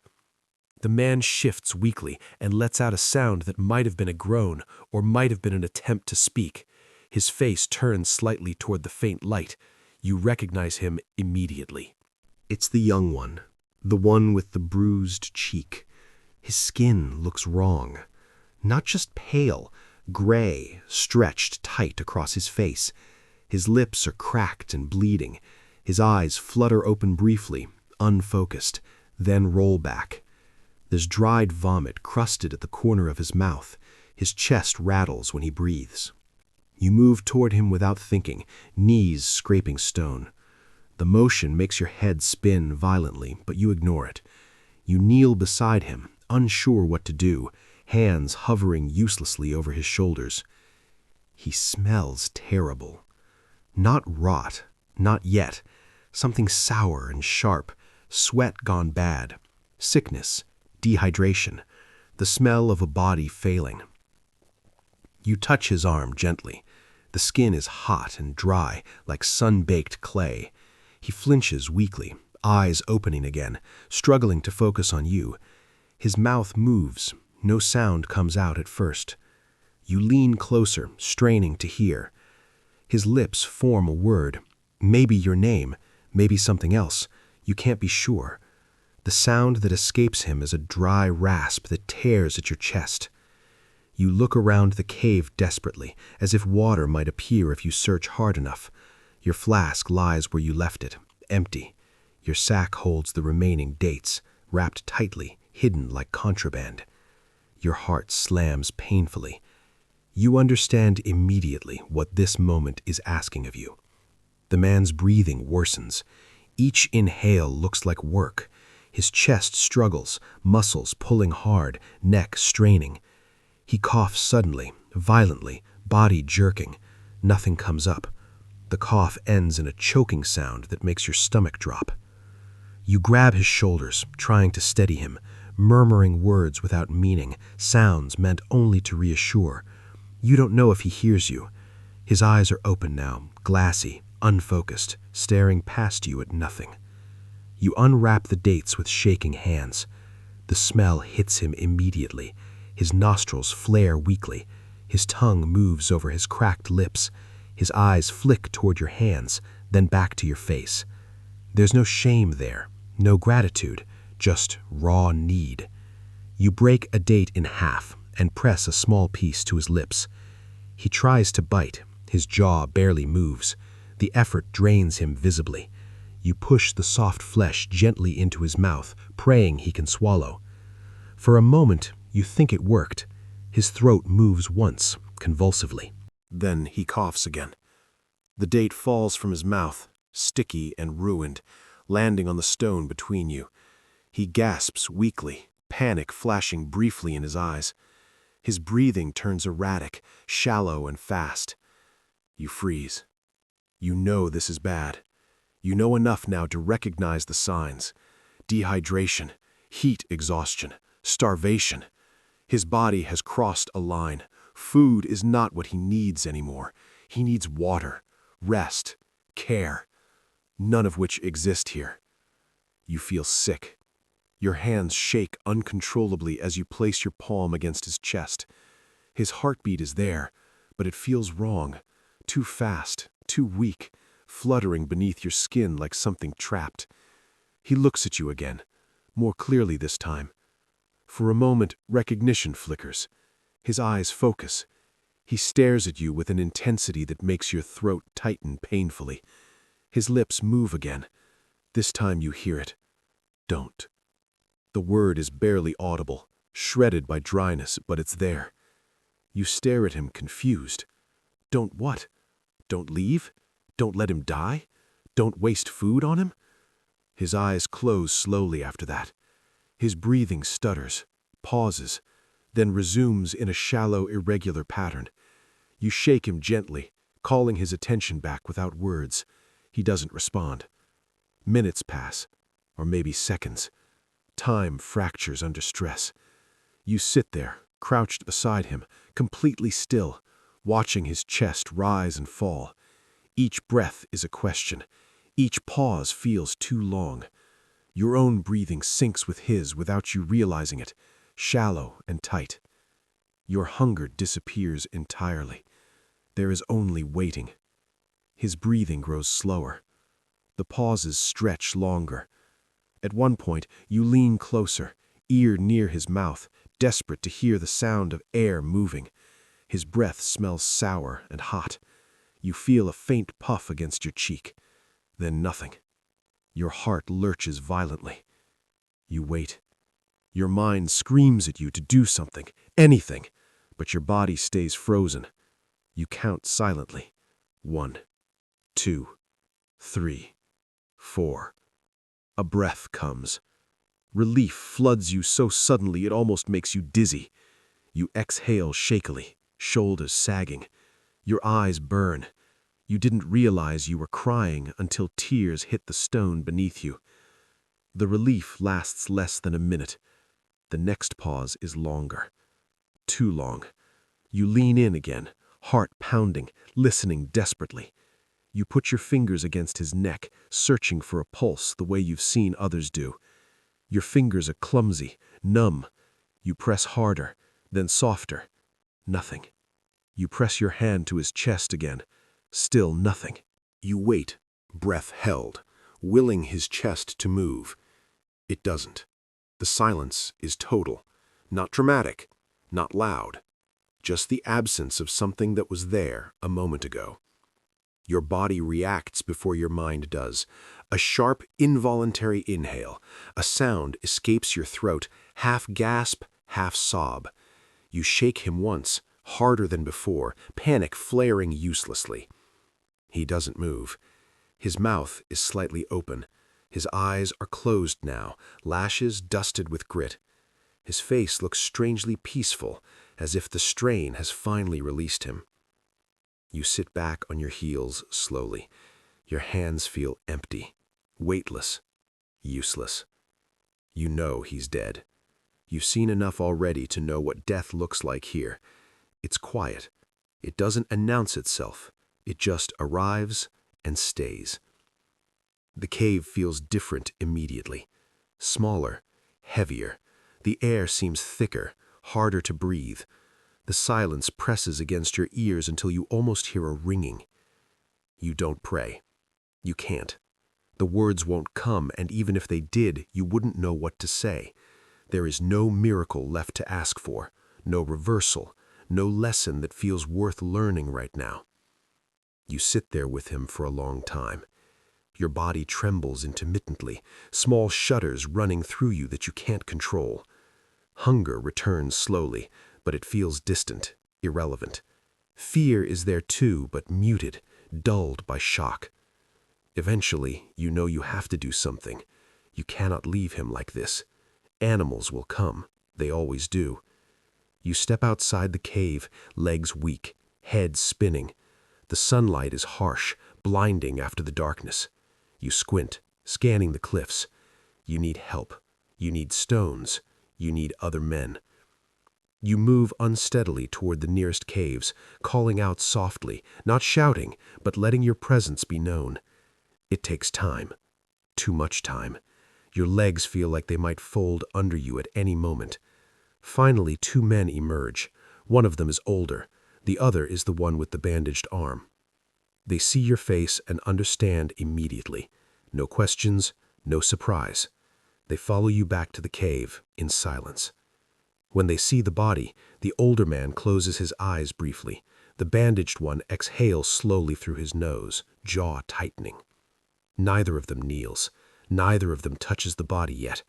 They stand there, absorbing the reality, giving it the brief attention it deserves before survival demands they move on. You help them carry stones. Your arms shake under the effort. Each rock feels heavier than it should. Your hands scrape against rough edges, skin breaking, blood smearing onto stone. You don't notice until later. You build the cover together just outside the cave. Not a burial, never a burial. Just enough to keep scavengers away. Just enough to mark that someone died here. When it's done, the man with the bandaged arm places a single flat stone on top, deliberate. A marker only those who know to look will recognize. You stand there, staring at it. The cave is empty now. Too empty. The others leave without ceremony. They nod once, then walk away, returning to their own fragile routines. The desert does not pause for grief. You remain where you are, alone again. Your body finally gives in to the shock. Your legs buckle and you sink to the ground, sitting heavily in the dust. Your head drops forward, your shoulders shake. You make sounds you don't recognize as coming from yourself, broken, quiet, involuntary. You are not just grieving him. You are grieving the illusion that faith alone could carry you through this. He believed too. He came for the same reasons. He endured hunger, heat, fear. He shared what little he had, and the desert still took him. As night falls, the cold creeps in unnoticed at first. You sit there until the sky darkens fully, until the stars appear sharp and merciless overhead. You don't light a fire. You don't move. Your mind replays the moment over and over. His eyes, his voice, the word don't. You don't know what he meant, and you never will. Eventually, exhaustion drags you back into your cave. You lie down on the stone floor where he lay earlier. The ground still feels warm from his body, Or maybe that's just your imagination. You pull your robe tight and stare into the darkness. Sleep does not come easily. When it does, it brings no relief. Your dreams are fragmented and heavy, filled with images of stillness and silence.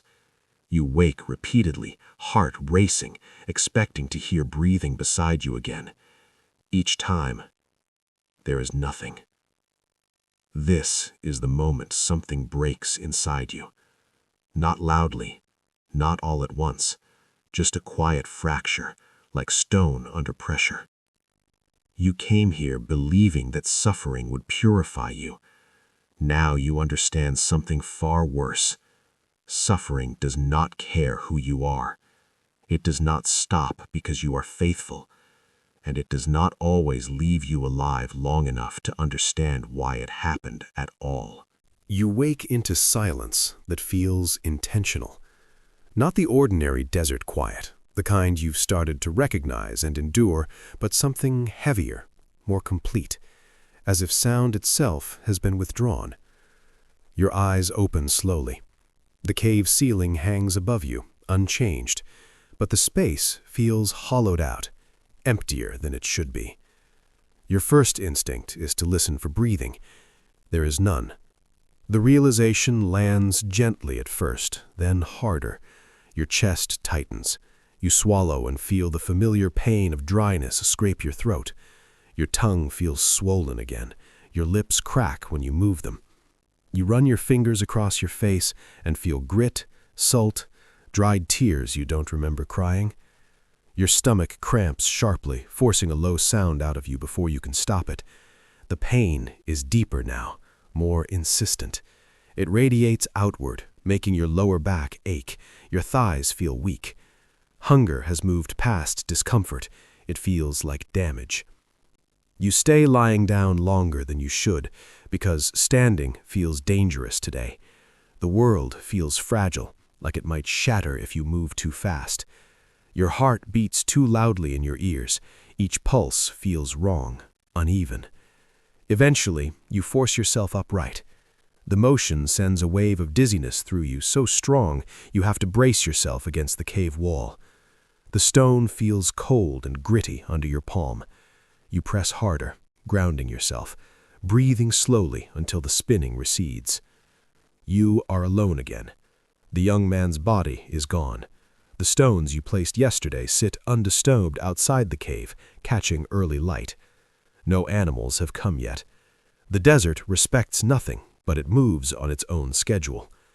You step outside, and the cold bites immediately. Your robe feels thinner than ever. Your skin looks wrong when you glance down, dull, dry, stretched tight over bone.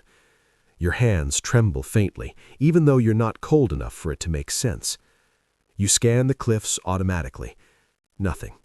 No movement, no figures in shadow, no sign that anyone is nearby. The men you saw before have retreated deeper into their own isolation, drawn inward by loss, fear, or simple necessity. You don't blame them. You feel the same pull. You try to pray. You face the horizon, lips parting, chest lifting as you draw breath. The words form in your mind the way they always have, familiar, practiced, safe. They stop at your mouth. Your tongue won't move. You try again, forcing it, pushing sound out. A few words escape, broken and flat, stripped of rhythm and meaning. They fall into the open air and feel wrong immediately, like something recited from memory without belief behind it. You stop. A strange thought rises, uninvited and unwelcome. What if no one is listening? The idea lands softly, then spreads. You shake your head once, sharply, as if to dislodge it. Doubt is expected here. Everyone says that. Doubt is the test. But this feels different. This feels empty. The hunger flares again, harder this time. You bend slightly at the waist, breath catching. The pain is sharp enough to blur your vision briefly. You close your eyes and ride it out, teeth clenched. When you straighten, you realize something else is wrong. You don't feel watched anymore. The constant pressure, the sense of attention you've carried since arriving, it's gone. The desert feels indifferent again, vast, blank, as if you have slipped beneath notice entirely. The thought should comfort you. Instead, it terrifies you. You retreat into your cave as the sun climbs, seeking shade, seeking something solid. The interior smells stale, heavy with dust and old smoke. You sit with your back against the wall and pull your knees up, conserving energy, conserving heat, conserving everything. You unwrap the dates. 3 left. They look smaller than they did last night. Or maybe your hands are larger in comparison now, bones more prominent. You stare at them for a long time, weighing the decision. You know how this goes. Eat them now and buy a few hours of relief. Save them and stretch the suffering longer. Either way, it ends the same. You eat one. The sweetness hits your tongue and sends a shock through your body so intense you gasp. Your stomach tightens violently, then settles just enough to demand more. Your hands shake as you force yourself to stop chewing, to slow down. You swallow and wait. For a moment, just a moment, you feel almost human again. Your thoughts sharpen slightly. The pounding in your head eases. Your limbs feel marginally less heavy. Then the hunger returns, angrier than before. You curl inward, pressing your arms against your stomach, breathing shallowly. The sweetness feels like a lie now, a trick. Your body knows there isn't enough coming. You close your eyes, and when you open them again, the cave looks wrong. The shadows seem deeper, more layered. The light at the entrance feels too bright, almost harsh enough to hurt. The walls appear closer together, as if the cave has shrunk while you weren't looking. You blink hard. Nothing changes. A thought creeps in slowly, insidious and calm. This is pointless. You stiffen, jaw tightening. You recognize the danger in that thought immediately. You have heard others speak of it in warnings, in hushed tones. Despair is worse than hunger, worse than thirst. Despair convinces you to stop, but recognition doesn't stop it. The thought continues, building quietly. You came here to find God. You came here to strip everything away so that what remained would be pure. Instead, everything has been stripped away and there is nothing left. No comfort, no clarity, no sense of presence. Just pain and silence and bodies covered in stones. You think of the young man again. You think of how his faith didn't save him, how his restraint didn't matter, how his last word wasn't a prayer but a warning. Don't. Don't what? Don't believe this means something? Your chest tightens painfully. You feel anger rise, sudden and hot, cutting through the exhaustion. Not at the desert, not at yourself, at God. The realization shocks you even as it forms. You have never allowed yourself to think this way before. Even when doubt crept in, it was quiet, apologetic. This is different. This is raw and unfiltered. If you are here, why is this happening? The question forms clearly, sharp and demanding. It hangs in the air, unanswered. You wait for something, anything to push back. A sense of peace, a flicker of reassurance, even anger in return. Nothing comes. The silence feels deliberate now, heavy, final. Your breathing becomes shallow again. Your heart starts to race, then stutter, as if it can't decide how fast to go. You press a hand to your chest, feeling the erratic rhythm beneath your skin. You start to shake, not from cold, from something deeper.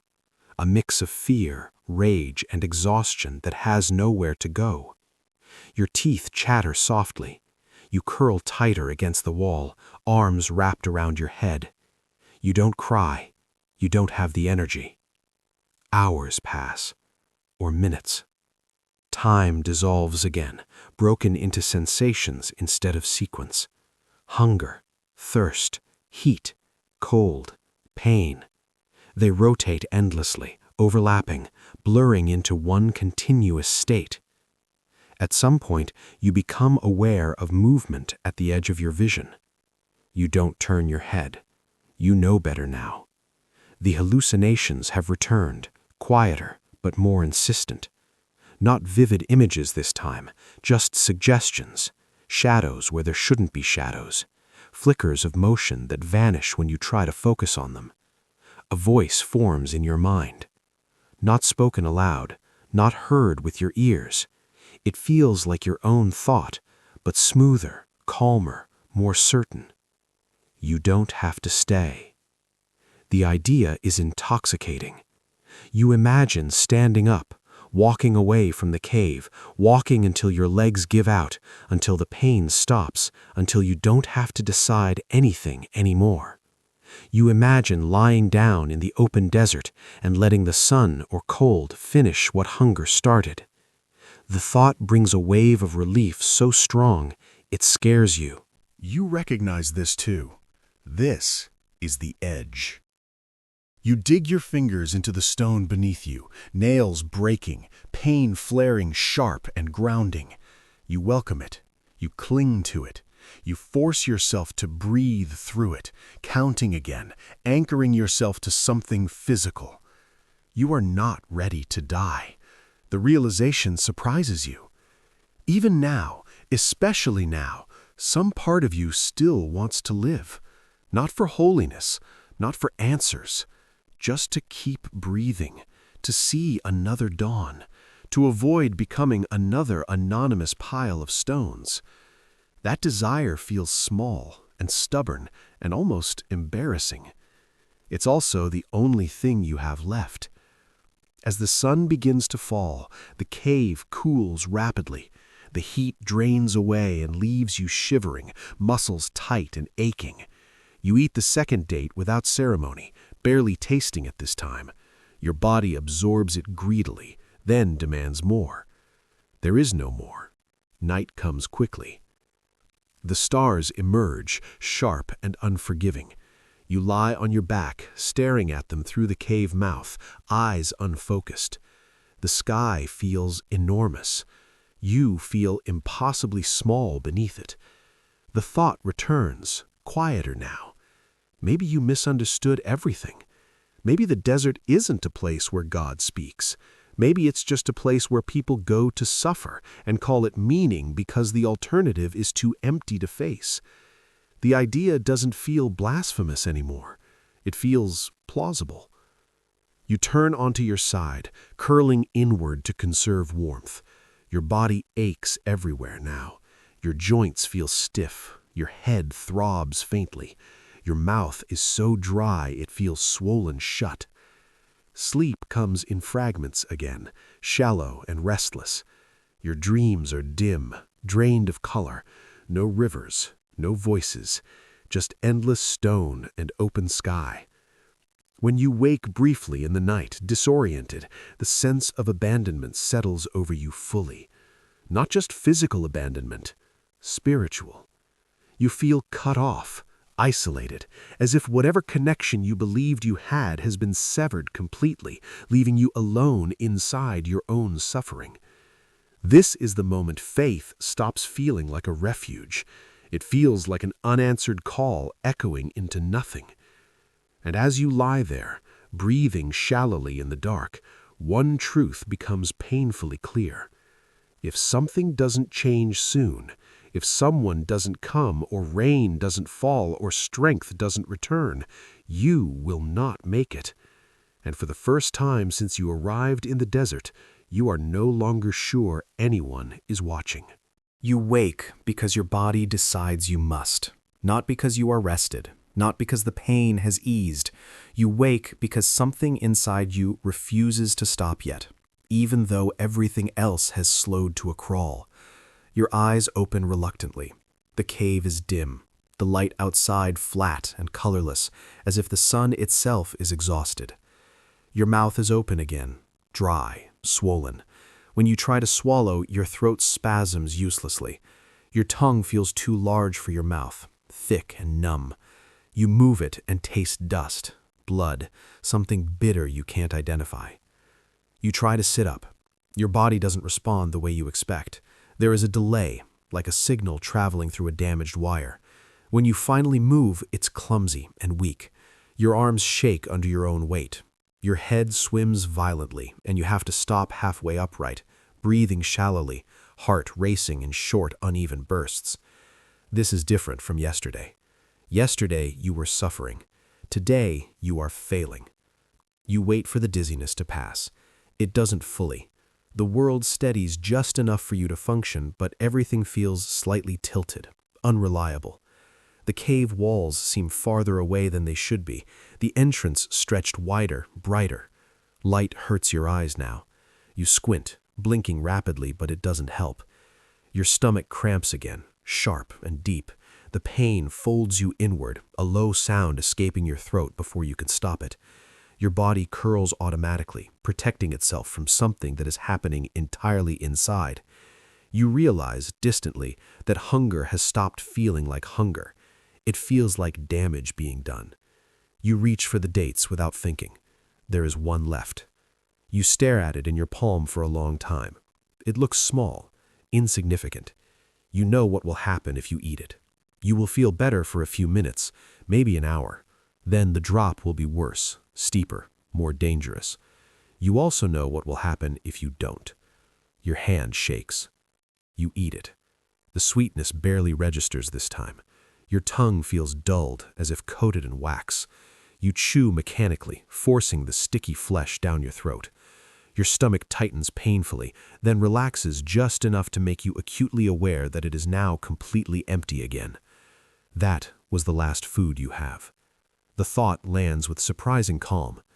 There is no panic spike, no rush of fear, just a quiet, heavy understanding settling into place, like a stone dropped into deep water.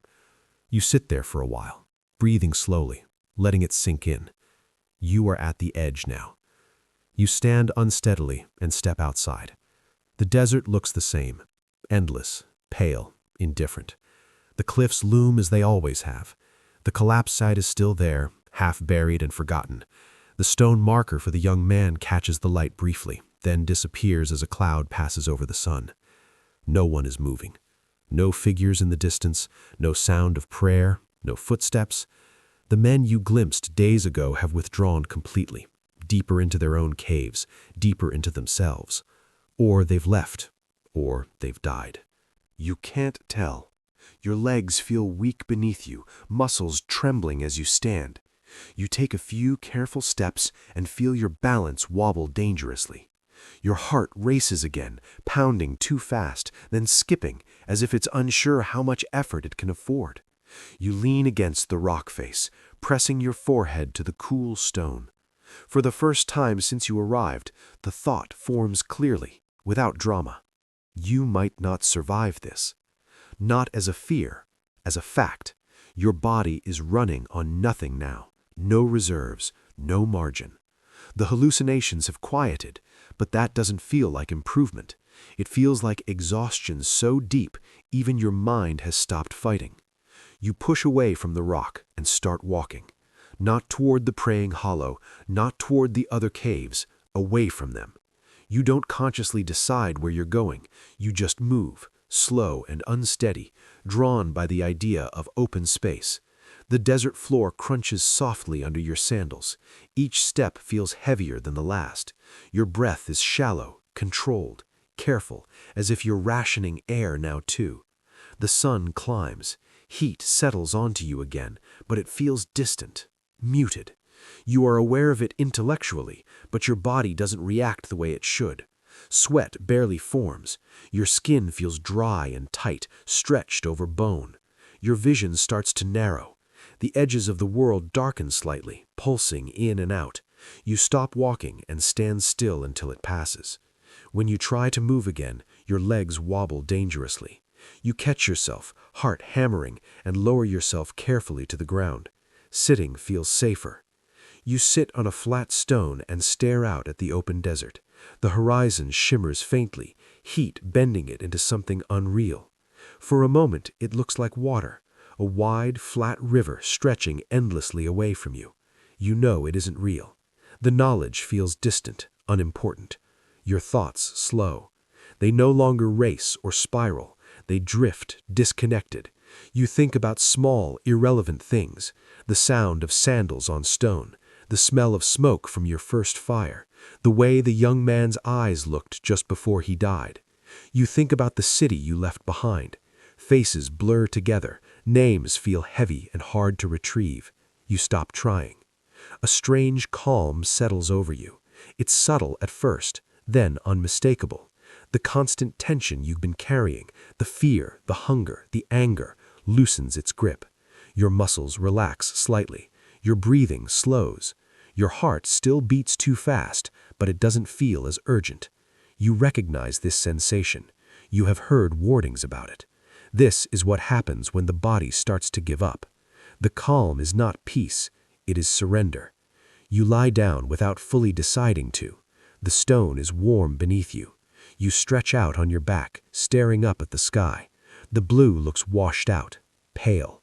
Clouds drift slowly, their edges blurring and reforming. Watching them feels like too much effort after a while. Your eyelids grow heavy. A thought surfaces, quiet and persuasive. You could rest now, just for a moment. The idea is deeply tempting. Sleep promises relief. No hunger, no thirst, no thinking. You imagine closing your eyes and not having to open them again. The image does not frighten you. It feels kind. You fight it. The resistance comes from somewhere deep and stubborn. You roll onto your side, then onto your knees, palms pressed into the stone. Your arms shake violently under the effort. You breathe hard, vision swimming, but you stay upright. You cannot lie down. You understand this with sudden clarity. If you lie down, you will not get back up.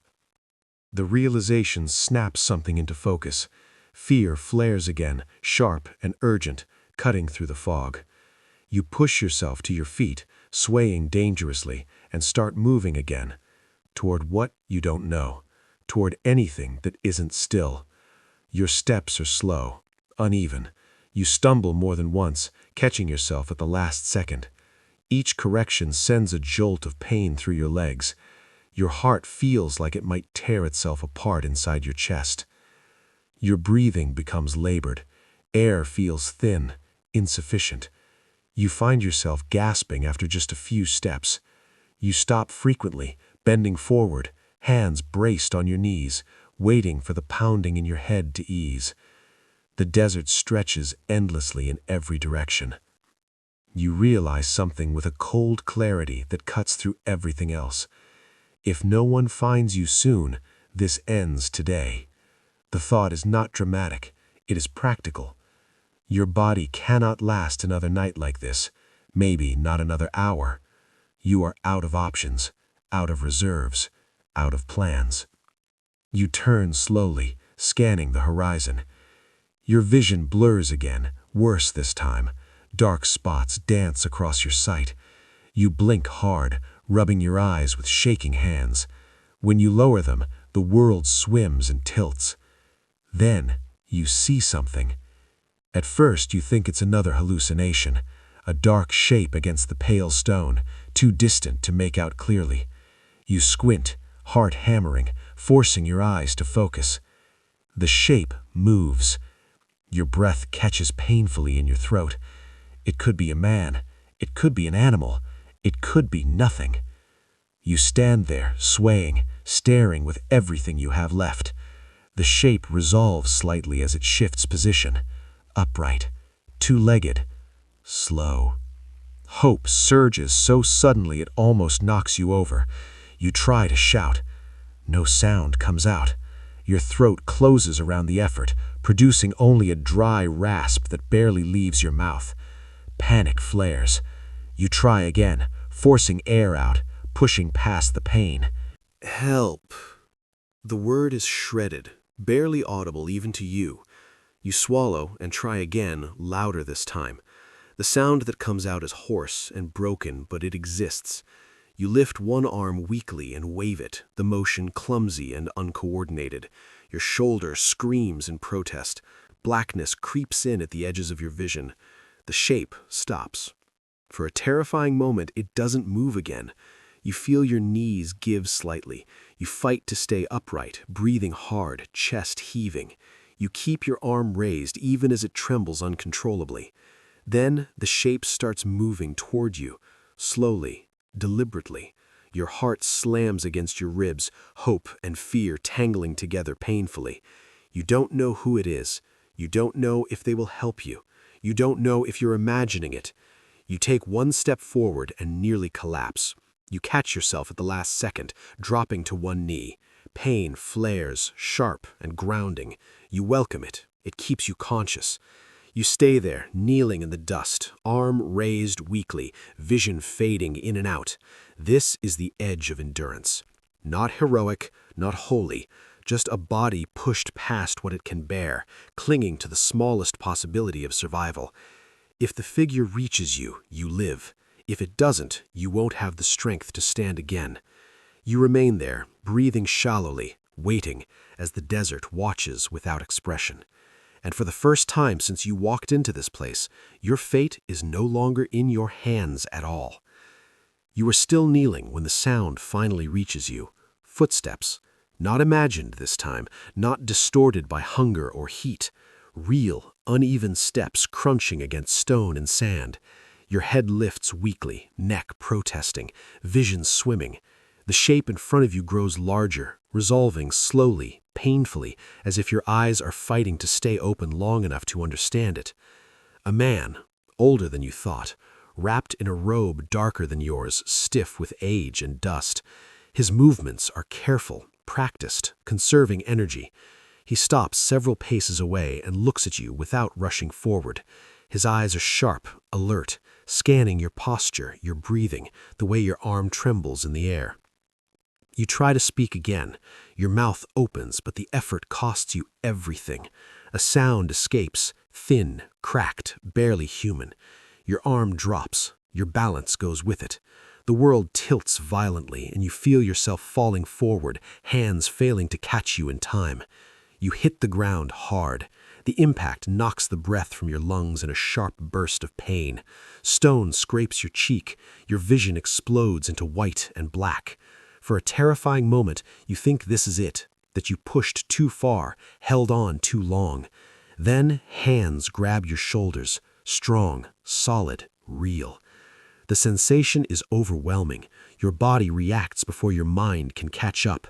You gasp violently, lungs dragging in air and ragged pulls. Your chest burns. You cough weakly, dust and dryness tearing at your throat. You hear a voice above you. Not words you understand, not yet. The tone is low, urgent, steady. It cuts through the fog in your head like a rope thrown into deep water. The hands adjust, lifting you just enough to keep you from collapsing face first again. You try to focus. The man's face hovers in and out of clarity. Deep lines carved by sun and age. Eyes that have seen this before. He does not look surprised. He does not look afraid. He looks like someone who arrived in time because he knew what to look for. Your vision tunnels. You feel the ground slipping away again, consciousness draining fast. Panic flares briefly, sharp and animal. You cling to the sensation of the man's grip, to the pressure of his hands, because it is the only thing anchoring you to the moment. You hear yourself make a sound you don't recognize. Then the desert disappears. When awareness returns, it does so in pieces. Cold first. Not the desert cold that gnaws at you overnight, but something sharper, more controlled. Shade. Deep shade. Your skin prickles as temperature registers again. You inhale and cough immediately, chest seizing as your lungs rebel against sudden movement. You are lying on your side. The ground beneath you is smoother than stone, covered in woven matting. The air smells different, still dry, still dusty, but layered with something else. Oil, smoke, old cloth, human presence. Your eyes flutter open. The cave is larger than yours, deeper. The ceiling arches higher, soot-stained from years of careful fires. Light filters in from a narrow opening, muted and gentle. You blink slowly, fighting the heaviness pressing down on your eyelids. Your mouth opens instinctively. Something touches your lips. Water. Just a drop at first, cool enough to make you flinch. Your body reacts violently. Your throat spasms, trying to swallow too fast. You choke weakly, coughing, chest burning. A hand steadies your jaw. The water stops immediately. You feel frustration surge, hot and irrational. You need it. Every part of you screams for it. You make a small, desperate sound, trying to lean forward, but the hands hold you still. You hear the voice again, closer now, calm, firm, unyielding. The water returns, slower this time, a single drop at a time. You force yourself to wait, to swallow carefully. Each sip is agony and relief tangled together. Your throat burns, your stomach twists painfully in response. You gasp quietly between sips, body shaking. It takes a long time, longer than feels reasonable. When the water finally stops, you feel both relieved and furious. Your body wants more, demands it. Your mind, fogged but functional enough, knows better. Too much now would kill you as surely as too little. You lie there trembling, breathing shallowly, every nerve exposed. You become aware of pain. Everywhere. Your joints ache deeply. Your muscles feel torn, exhausted, beyond fatigue. Your head throbs dully. Your mouth and throat burn. Even lying still hurts. You feel like something that has been pulled apart and loosely reassembled. You hear movement nearby. Another figure enters your blurred field of vision. A second man. Younger than the first, but not young. His face is thin, eyes sunken, beard untrimmed. He carries a small bowl and sets it down carefully out of reach. You watch it with dull intensity. Food. The smell hits you a moment later. Thin broth, maybe. Something boiled slowly, carefully, to extract whatever nourishment remained. Your stomach clenches violently, pain shooting through you so sharply you let out a low sound. The older man notices immediately. He does not move toward the bowl. He watches you instead. You understand, dimly, that this is another test, not of faith, but of restraint, of survival. Your body is no longer in charge. If you are going to live, you have to surrender control to someone else. That realization costs you more than the hunger ever did. Your eyes close again. When you wake the next time, the light has shifted. Hours have passed, maybe more. Your sense of time is shattered. Your body feels marginally different, still weak, still painful, but less frantic. The shaking has eased slightly. Your heart no longer feels like it's trying to escape your chest. The water comes again, a little more this time. Then the broth, just a mouthful. The taste is bland, almost non-existent, but it hits your system like a shock. Your stomach tightens hard enough to make you groan softly. Sweat breaks out across your skin. You curl inward instinctively, breathing through clenched teeth until the pain eases. No one rushes you. No one reassures you. They have seen this before. Over the next stretch of time, broken into half-sleep and shallow waking, you are fed and watered slowly, painfully, deliberately. Each sip and mouthful is measured, controlled, monitored. Your body fights it at every step, rebelling against the sudden change, struggling to adapt. You drift in and out. Sometimes you are certain you are dying anyway, that this is simply a slower end. Other times you feel a flicker of something unfamiliar, stability. Not strength, not recovery, survival. At one point, the older man speaks to you clearly. You catch only pieces, not the words themselves, but the meaning behind them. You understand enough. You were found just in time. Another hour, maybe less, and your body would have shut down completely. The calm you felt in the desert wasn't peace. It was your systems failing. The line between life and death had already been crossed.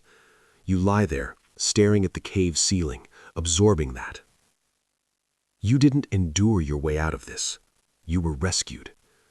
The realization stings in a way you didn't expect. It feels like failure. Days pass, or something like days. You are moved as little as possible, carried when necessary, supported when you try to sit and nearly collapse again. Your muscles have wasted away frighteningly fast. Even lifting your head feels like work. Your hands look wrong to you now. Thin, veins prominent, fingers slightly curled as if they've forgotten how to relax.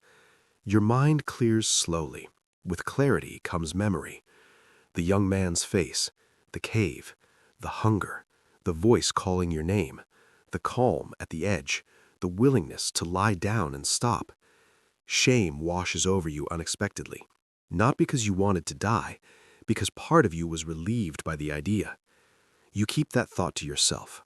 One evening, or what you assume is evening based on the cooling air, you are helped to sit upright near the cave entrance.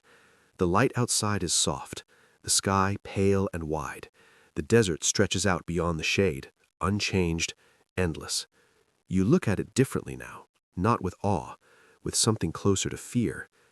The older man sits nearby, silent, watching the horizon. His presence is steady, grounding. You don't know his name. He doesn't ask yours. After a long time, he speaks again. This time you understand more. Not encouragement, not explanation, a simple truth. Many come here believing suffering will save them. Some survive long enough to learn otherwise. You sit with that as the light fades. You are alive. But the desert did not release you gently. It dragged you back from the edge and left you damaged, weakened, stripped of certainty. As darkness settles, you lie back on the matting, staring up at the blackness beyond the cave mouth. Your body aches in a deep, persistent way that sleep does not erase. Your mind replays the moment you collapsed, over and over. You understand now that being found was not a victory, it was an interruption. Whatever was happening to you out there did not end. It was paused, and you don't yet know what it will cost you to continue living after standing so close to the line where everything stops. You wake to movement you did not feel begin.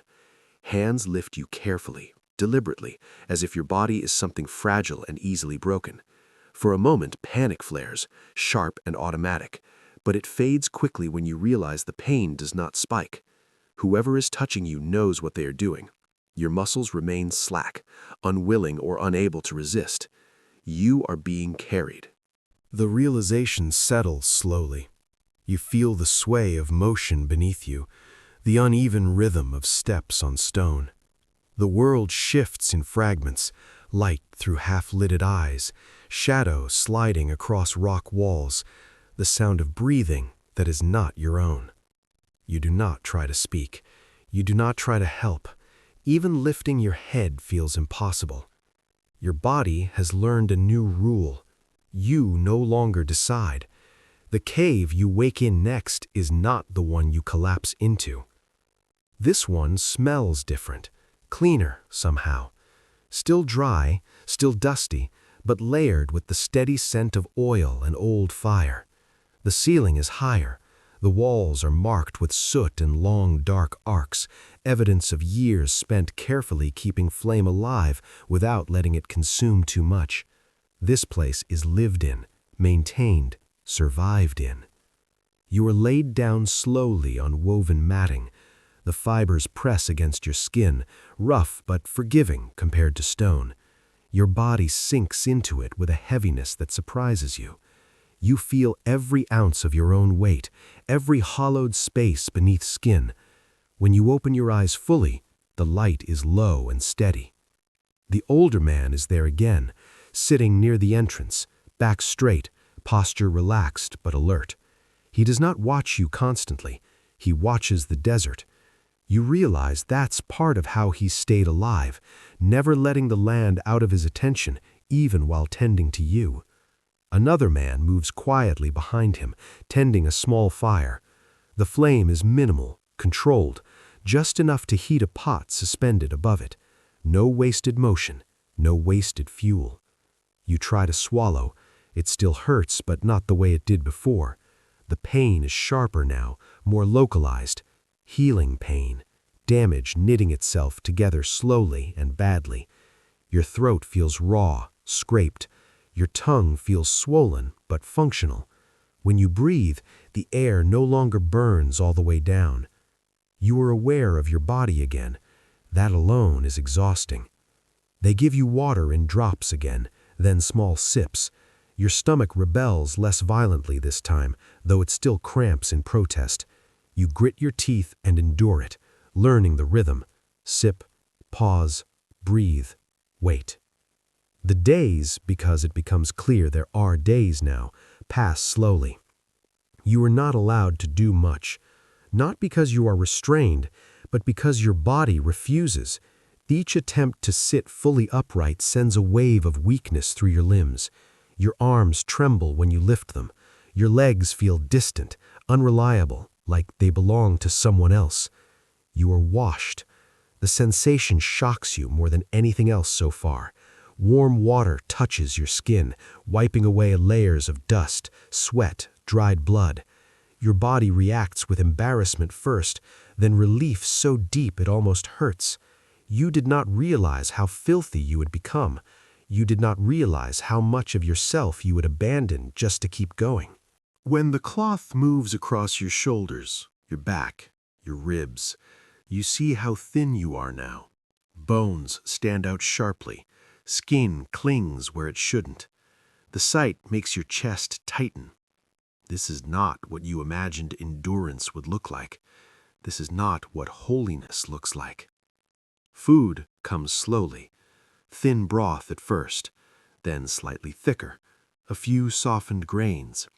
Each addition sends ripples of discomfort through your body, but also something else.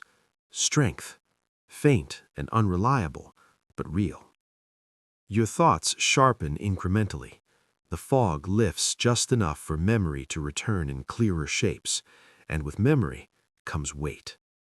You remember the young man's face, the sound his breathing made as it failed, the way his body went still, the way you waited for a breath that never came. You wake from shallow sleep with your heart racing, convinced for a moment that he is there again, breathing beside you. Each time, the cave resolves into its current shape, and the truth settles back in.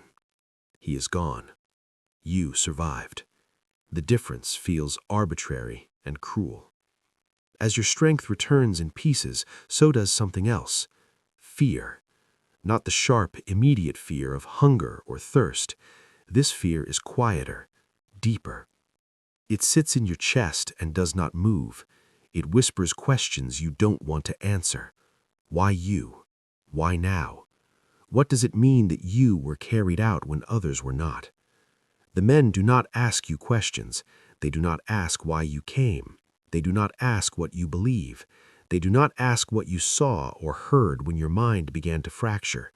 They treat your survival as a practical matter, not a moral one. That unsettles you more than judgment would have. On the fourth or fifth day, time still slips, but less completely. You are helped to stand. Your legs buckle immediately. The older man grips your arm, steady and unyielding, keeping you upright while your muscles scream in protest. The effort leaves you shaking violently, breath coming in harsh pulls. You feel ridiculous, weak, angry at yourself in a way you don't fully understand. They do not let you push further. You are guided back down gently, firmly. The message is clear. Recovery here is not something you will conquer. It is something you will submit to. When you are finally able to sit near the cave entrance for longer stretches, you begin to watch the desert again. It looks the same. That is what frightens you most. The same cliffs, the same endless stone, the same wide sky that once seemed holy and now feels indifferent. The land has not softened because you nearly died in it. It has not changed because you were rescued. It waits. You notice the older man watching you sometimes, not with concern but with something closer to evaluation, as if he is gauging whether you understand what happened to you yet. One evening, when the light is low and the air cools enough to breathe comfortably, he speaks. Not a sermon, not instruction, a statement. You stayed too long alone. The words hit harder than you expect. When the cloth moves across your shoulders, your back, your ribs, you see how thin you are now. Bones stand out sharply. Skin clings where it shouldn't. The sight makes your chest tighten. This is not what you imagined endurance would look like. This is not what holiness looks like. Food comes slowly. Thin broth at first, then slightly thicker, a few softened grains. Each addition sends ripples of discomfort through your body, but also something else. Strength. Faint and unreliable, but real. Your thoughts sharpen incrementally.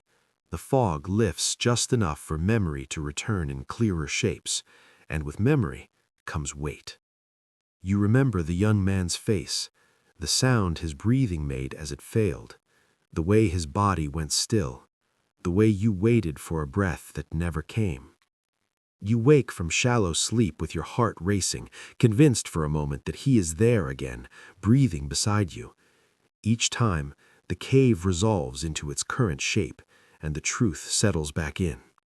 He is gone. You survived. The difference feels arbitrary and cruel.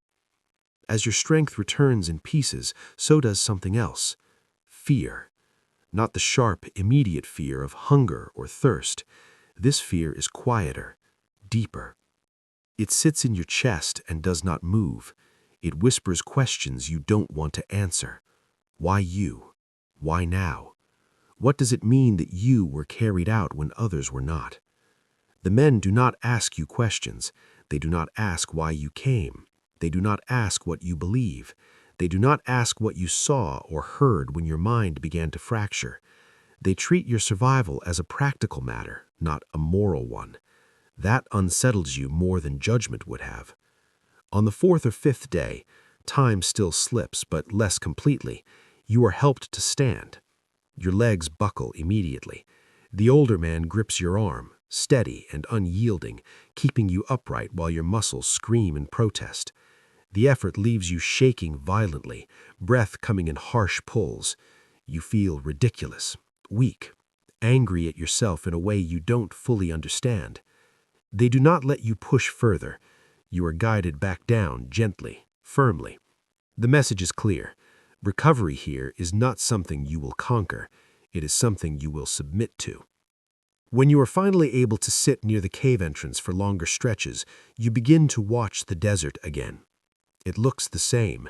That is what frightens you most. The same cliffs, the same endless stone, the same wide sky that once seemed holy and now feels indifferent. The land has not softened because you nearly died in it. It has not changed because you were rescued. It waits. You notice the older man watching you sometimes, not with concern but with something closer to evaluation, as if he is gauging whether you understand what happened to you yet. One evening, when the light is low and the air cools enough to breathe comfortably, he speaks. Not a sermon, not instruction, a statement. You stayed too long alone. The words hit harder than you expect. You want to argue, to explain, to defend your decision. Solitude was the point. Withdrawal was the discipline. You came here to be alone. But the words won't come, because you know he is right. You think of the other caves, the brief nods, the shared shade, the unspoken network of survival you hovered at the edge of without fully entering. You wanted purity. You wanted control. You wanted to suffer on your own terms. The desert doesn't allow that. You say nothing. The man does not push further. He looks back out at the horizon, conversation finished. In the days that follow, you are moved again, not far, just enough. You are taken to a place where other men pass occasionally, not a settlement, not a monastery, just a loose crossing of paths, shared water sources, shared warnings, shared silence. You are not welcomed with warmth. You are acknowledged. That feels like mercy. Your body improves slowly, unevenly. Some days you feel almost functional. Other days you wake shaking, heart racing, muscles weak as if you've lost ground overnight. Hunger still flares unpredictably. Sounds sometimes feel too loud. Shadows sometimes pull your attention too hard. You learn that this does not go away quickly. Damage lingers. So does memory. You dream often now. Not vivid hallucinations like before, but heavy, repetitive dreams. Collapsing caves, suffocating dust. A voice calling your name from just out of reach. You wake with your heart pounding, breath shallow, certain for a moment that you are back on the ground, arm raised, waiting to be seen. It takes time to convince yourself you are not. When you are strong enough to walk short distances, you notice how carefully you move now, how often your eyes flick upward to check stone, how you choose shade instinctively, measure distance, conserve energy without thinking. The desert is inside you now, not as enlightenment, as trauma. You carry it in your posture, in your caution, in the way your body tightens when hunger returns, even briefly. You carry it in the way silence feels threatening instead of peaceful. One afternoon, you pass the site where you collapsed. You recognize it immediately, even though nothing marks it. A subtle slope of stone, a familiar arrangement of shadows. Your chest tightens painfully, your breath catches. You stop there longer than necessary. The memory hits hard and physical. The calm, the surrender, the desire to lie down and stop. You feel shame again, sharp and hot, followed by something quieter. Understanding. You did not fail because you were weak. You failed because you were human. That realization does not comfort you the way you thought it would. It humbles you. As days turn into something resembling routine, you realize another truth slowly, reluctantly. You are not the same person who walked into the desert. That person believed suffering would clarify everything. This version of you understands that suffering distorts just as often as it reveals. Your faith, if you still call it that, feels different now, less certain, less clean. You pray less confidently, more cautiously, sometimes not at all, sometimes only with your body, through breathing, through staying alive, through accepting help without pretending it's something else. You are alive, but survival has cost you something permanent. When you look at the men who never left, the ones who move with quiet efficiency, who know when to retreat and when to endure, you no longer romanticize them. You see the damage etched into their movements, their restraint, their silence. You understand that living here long-term is not an ascent, it is an adaptation. One night, lying on your mat, staring out at the stars, you acknowledge something you've been avoiding. You do not know if you will stay. The desert has not revealed truth to you, it has revealed limits. Your limits, faith's limits, the body's limits, the cost of pushing past all of them at once. As the cold settles in and the fire burns low, you turn onto your side, pulling your robe tight. Your body aches in familiar ways now, pain that no longer signals immediate danger, but never fully fades. You breathe slowly, deliberately. You are alive. You were found. But whatever pulled you back from the edge did not restore what was lost. It left you changed. And as sleep finally claims you, one thought settles heavy and unavoidable in your mind. Surviving the desert was not the end of the story. It was the beginning of living with what it did to you. You wake before dawn, not from fear, but from habit that no longer belongs to you. Your eyes open in the dark, and your body immediately starts taking inventory. Temperature, air, pain, position. You register the rough mat beneath you, the low ceiling above, the faint glow of embers at the edge of the cave. Your breathing is steady, your heart is not racing, nothing is wrong, and still you stay awake. Sleep does not hold you the way it once did. It loosens its grip easily now, releasing you back into awareness without protest. You lie there, staring into the dark, listening for sounds that aren't coming. No skittering, no wind howling through rock, no labored breathing beside you.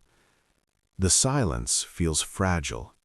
You sit up slowly, testing your strength the way you've learned to. Your body answers with stiffness and dull aches, but it holds. Your legs no longer tremble under your weight. Your hands are steadier. You are not healed, but you are functional. That should feel like relief. Instead, it feels like responsibility. You step outside as the sky begins to thin, night draining away reluctantly. The desert stretches out in front of you, pale and endless. The cliffs catch the first light, edges sharpening, shadows pulling back into familiar shapes. Nothing has changed, and yet everything has. You stand there longer than necessary, breathing in dry air, letting the cold wake you fully. Your mind moves slowly, deliberately. You have learned not to rush thoughts anymore. They can hurt you if handled carelessly. This place no longer feels like a test. It feels like a memory that refuses to stay in the past. As the sun rises, other men begin to move, quiet figures emerging from caves, gathering water, tending small fires, exchanging brief nods that carry more meaning than words ever could. You are part of this now, whether you want to be or not. Not as a hero, as someone who almost didn't make it. You walk carefully, conserving energy even though you don't strictly need to. Your body has learned efficiency through pain, and it will not unlearn it easily. Every step is measured. Every shadow is noted. You glance upward often, checking rock faces instinctively. You catch yourself doing it and stop. You exhale slowly. This isn't danger. This is aftermath. Later, you sit with the older man near the cave entrance, watching the heat shimmer begin to form as the day warms. He does not speak, neither do you. Silence here is no longer empty. It is full of things that have already been said. You think about leaving. The thought has been circling for days now, cautious and persistent. You imagine walking back toward the Nile, toward water that doesn't have to be rationed in drops, toward shade that doesn't collapse, toward people who speak in full sentences and expect answers. The image feels unreal, too soft. You also imagine staying, adapting fully, learning the land the way the others have, learning where to stop, where to retreat, where to accept help without pretending it's discipline. You imagine becoming quieter, harder, more efficient. You don't know which future frightens you more. As the sun climbs, your body begins to tire. Not dangerously, but honestly. You listen to it now. You stop when it tells you to stop. You drink when it tells you to drink. You no longer treat your needs as enemies to be conquered. That change feels like betrayal. It also feels like survival. You pass the stone marker again. You don't stop this time. You acknowledge it with a glance, a tightening in your chest, then you keep walking. You understand now that remembrance here cannot look like ritual. There are too many dead, too many near deaths. You carry them quietly instead. The young man's face still comes to you sometimes, not as a hallucination, as memory. You remember the weight of his body as it went still, the way his last breath sounded, the word he spoke. You think you understand it better now. Don't disappear alone. Don't confuse suffering with meaning. Don't mistake silence for approval. You will never know if that's what he meant, but it's what you carry forward. At midday, the heat presses down hard enough to demand respect. You retreat into shade without arguing with yourself about it. The cave interior is cooler, tolerable. You sit against the wall and let your thoughts drift, not dangerously this time, just loosely. You realize something with quiet clarity. You are no longer trying to prove anything. not to God, not to the desert, not to yourself. That ambition burned itself out on stone and hunger. What remains is simpler and heavier. You want to live, not as an act of faith, as an act of defiance against erasure. In the afternoon, a man you don't know well sits near you. He doesn't look at you directly. He doesn't ask questions. He simply shares the shade, the way people do here when they have decided you are not a threat to yourself or others. After a while, he speaks. Not about belief, not about suffering, about water. A source farther east, unreliable, dangerous if approached alone, safer with 2 or 3. He says it casually, as information, not invitation. You nod. This is how things continue here, not through vows or revelations, but through logistics, through cooperation born of necessity rather than idealism. You feel something loosen in your chest. That night, lying on your mat, you listen to your own breathing in the dark. It sounds steady, ordinary. You notice how unfamiliar that feels.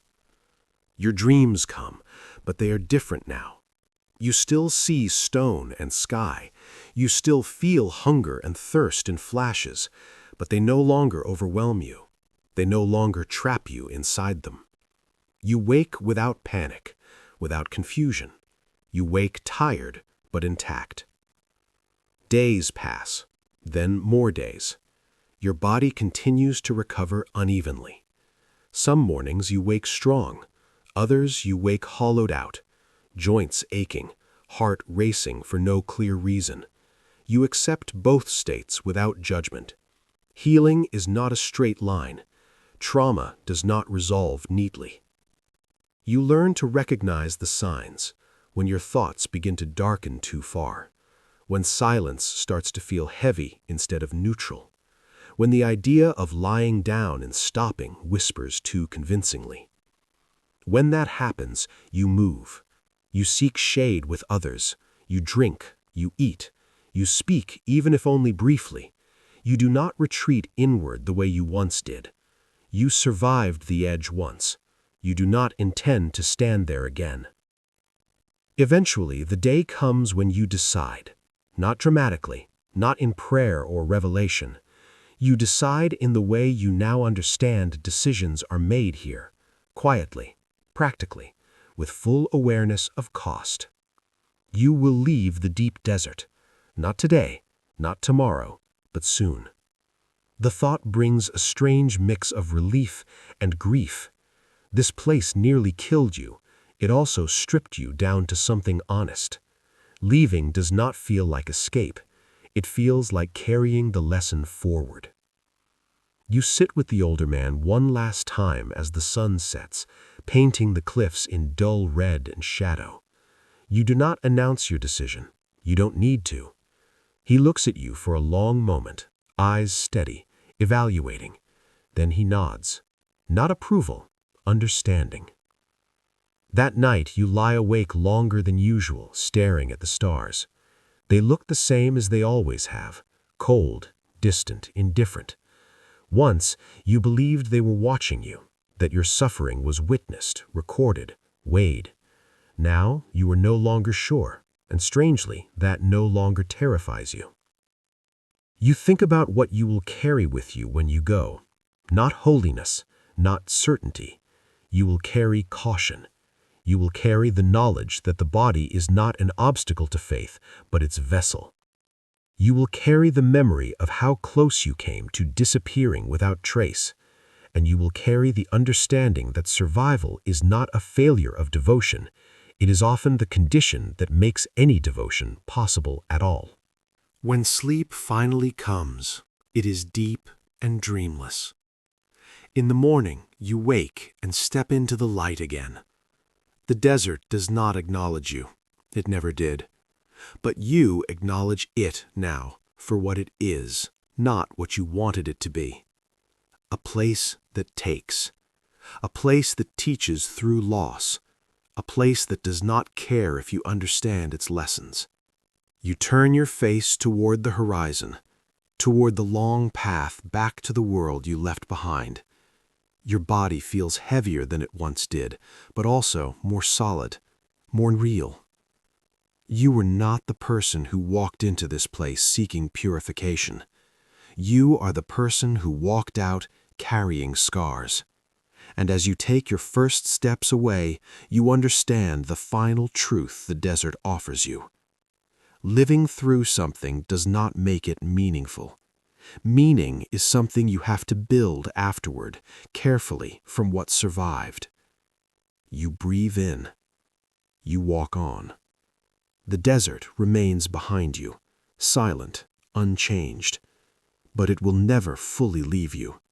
It lives now in the way you listen, the way you hesitate, the way you choose life, not because it is sacred, but because you know how easily it can vanish. And that knowledge will follow you long after the caves disappear from sight.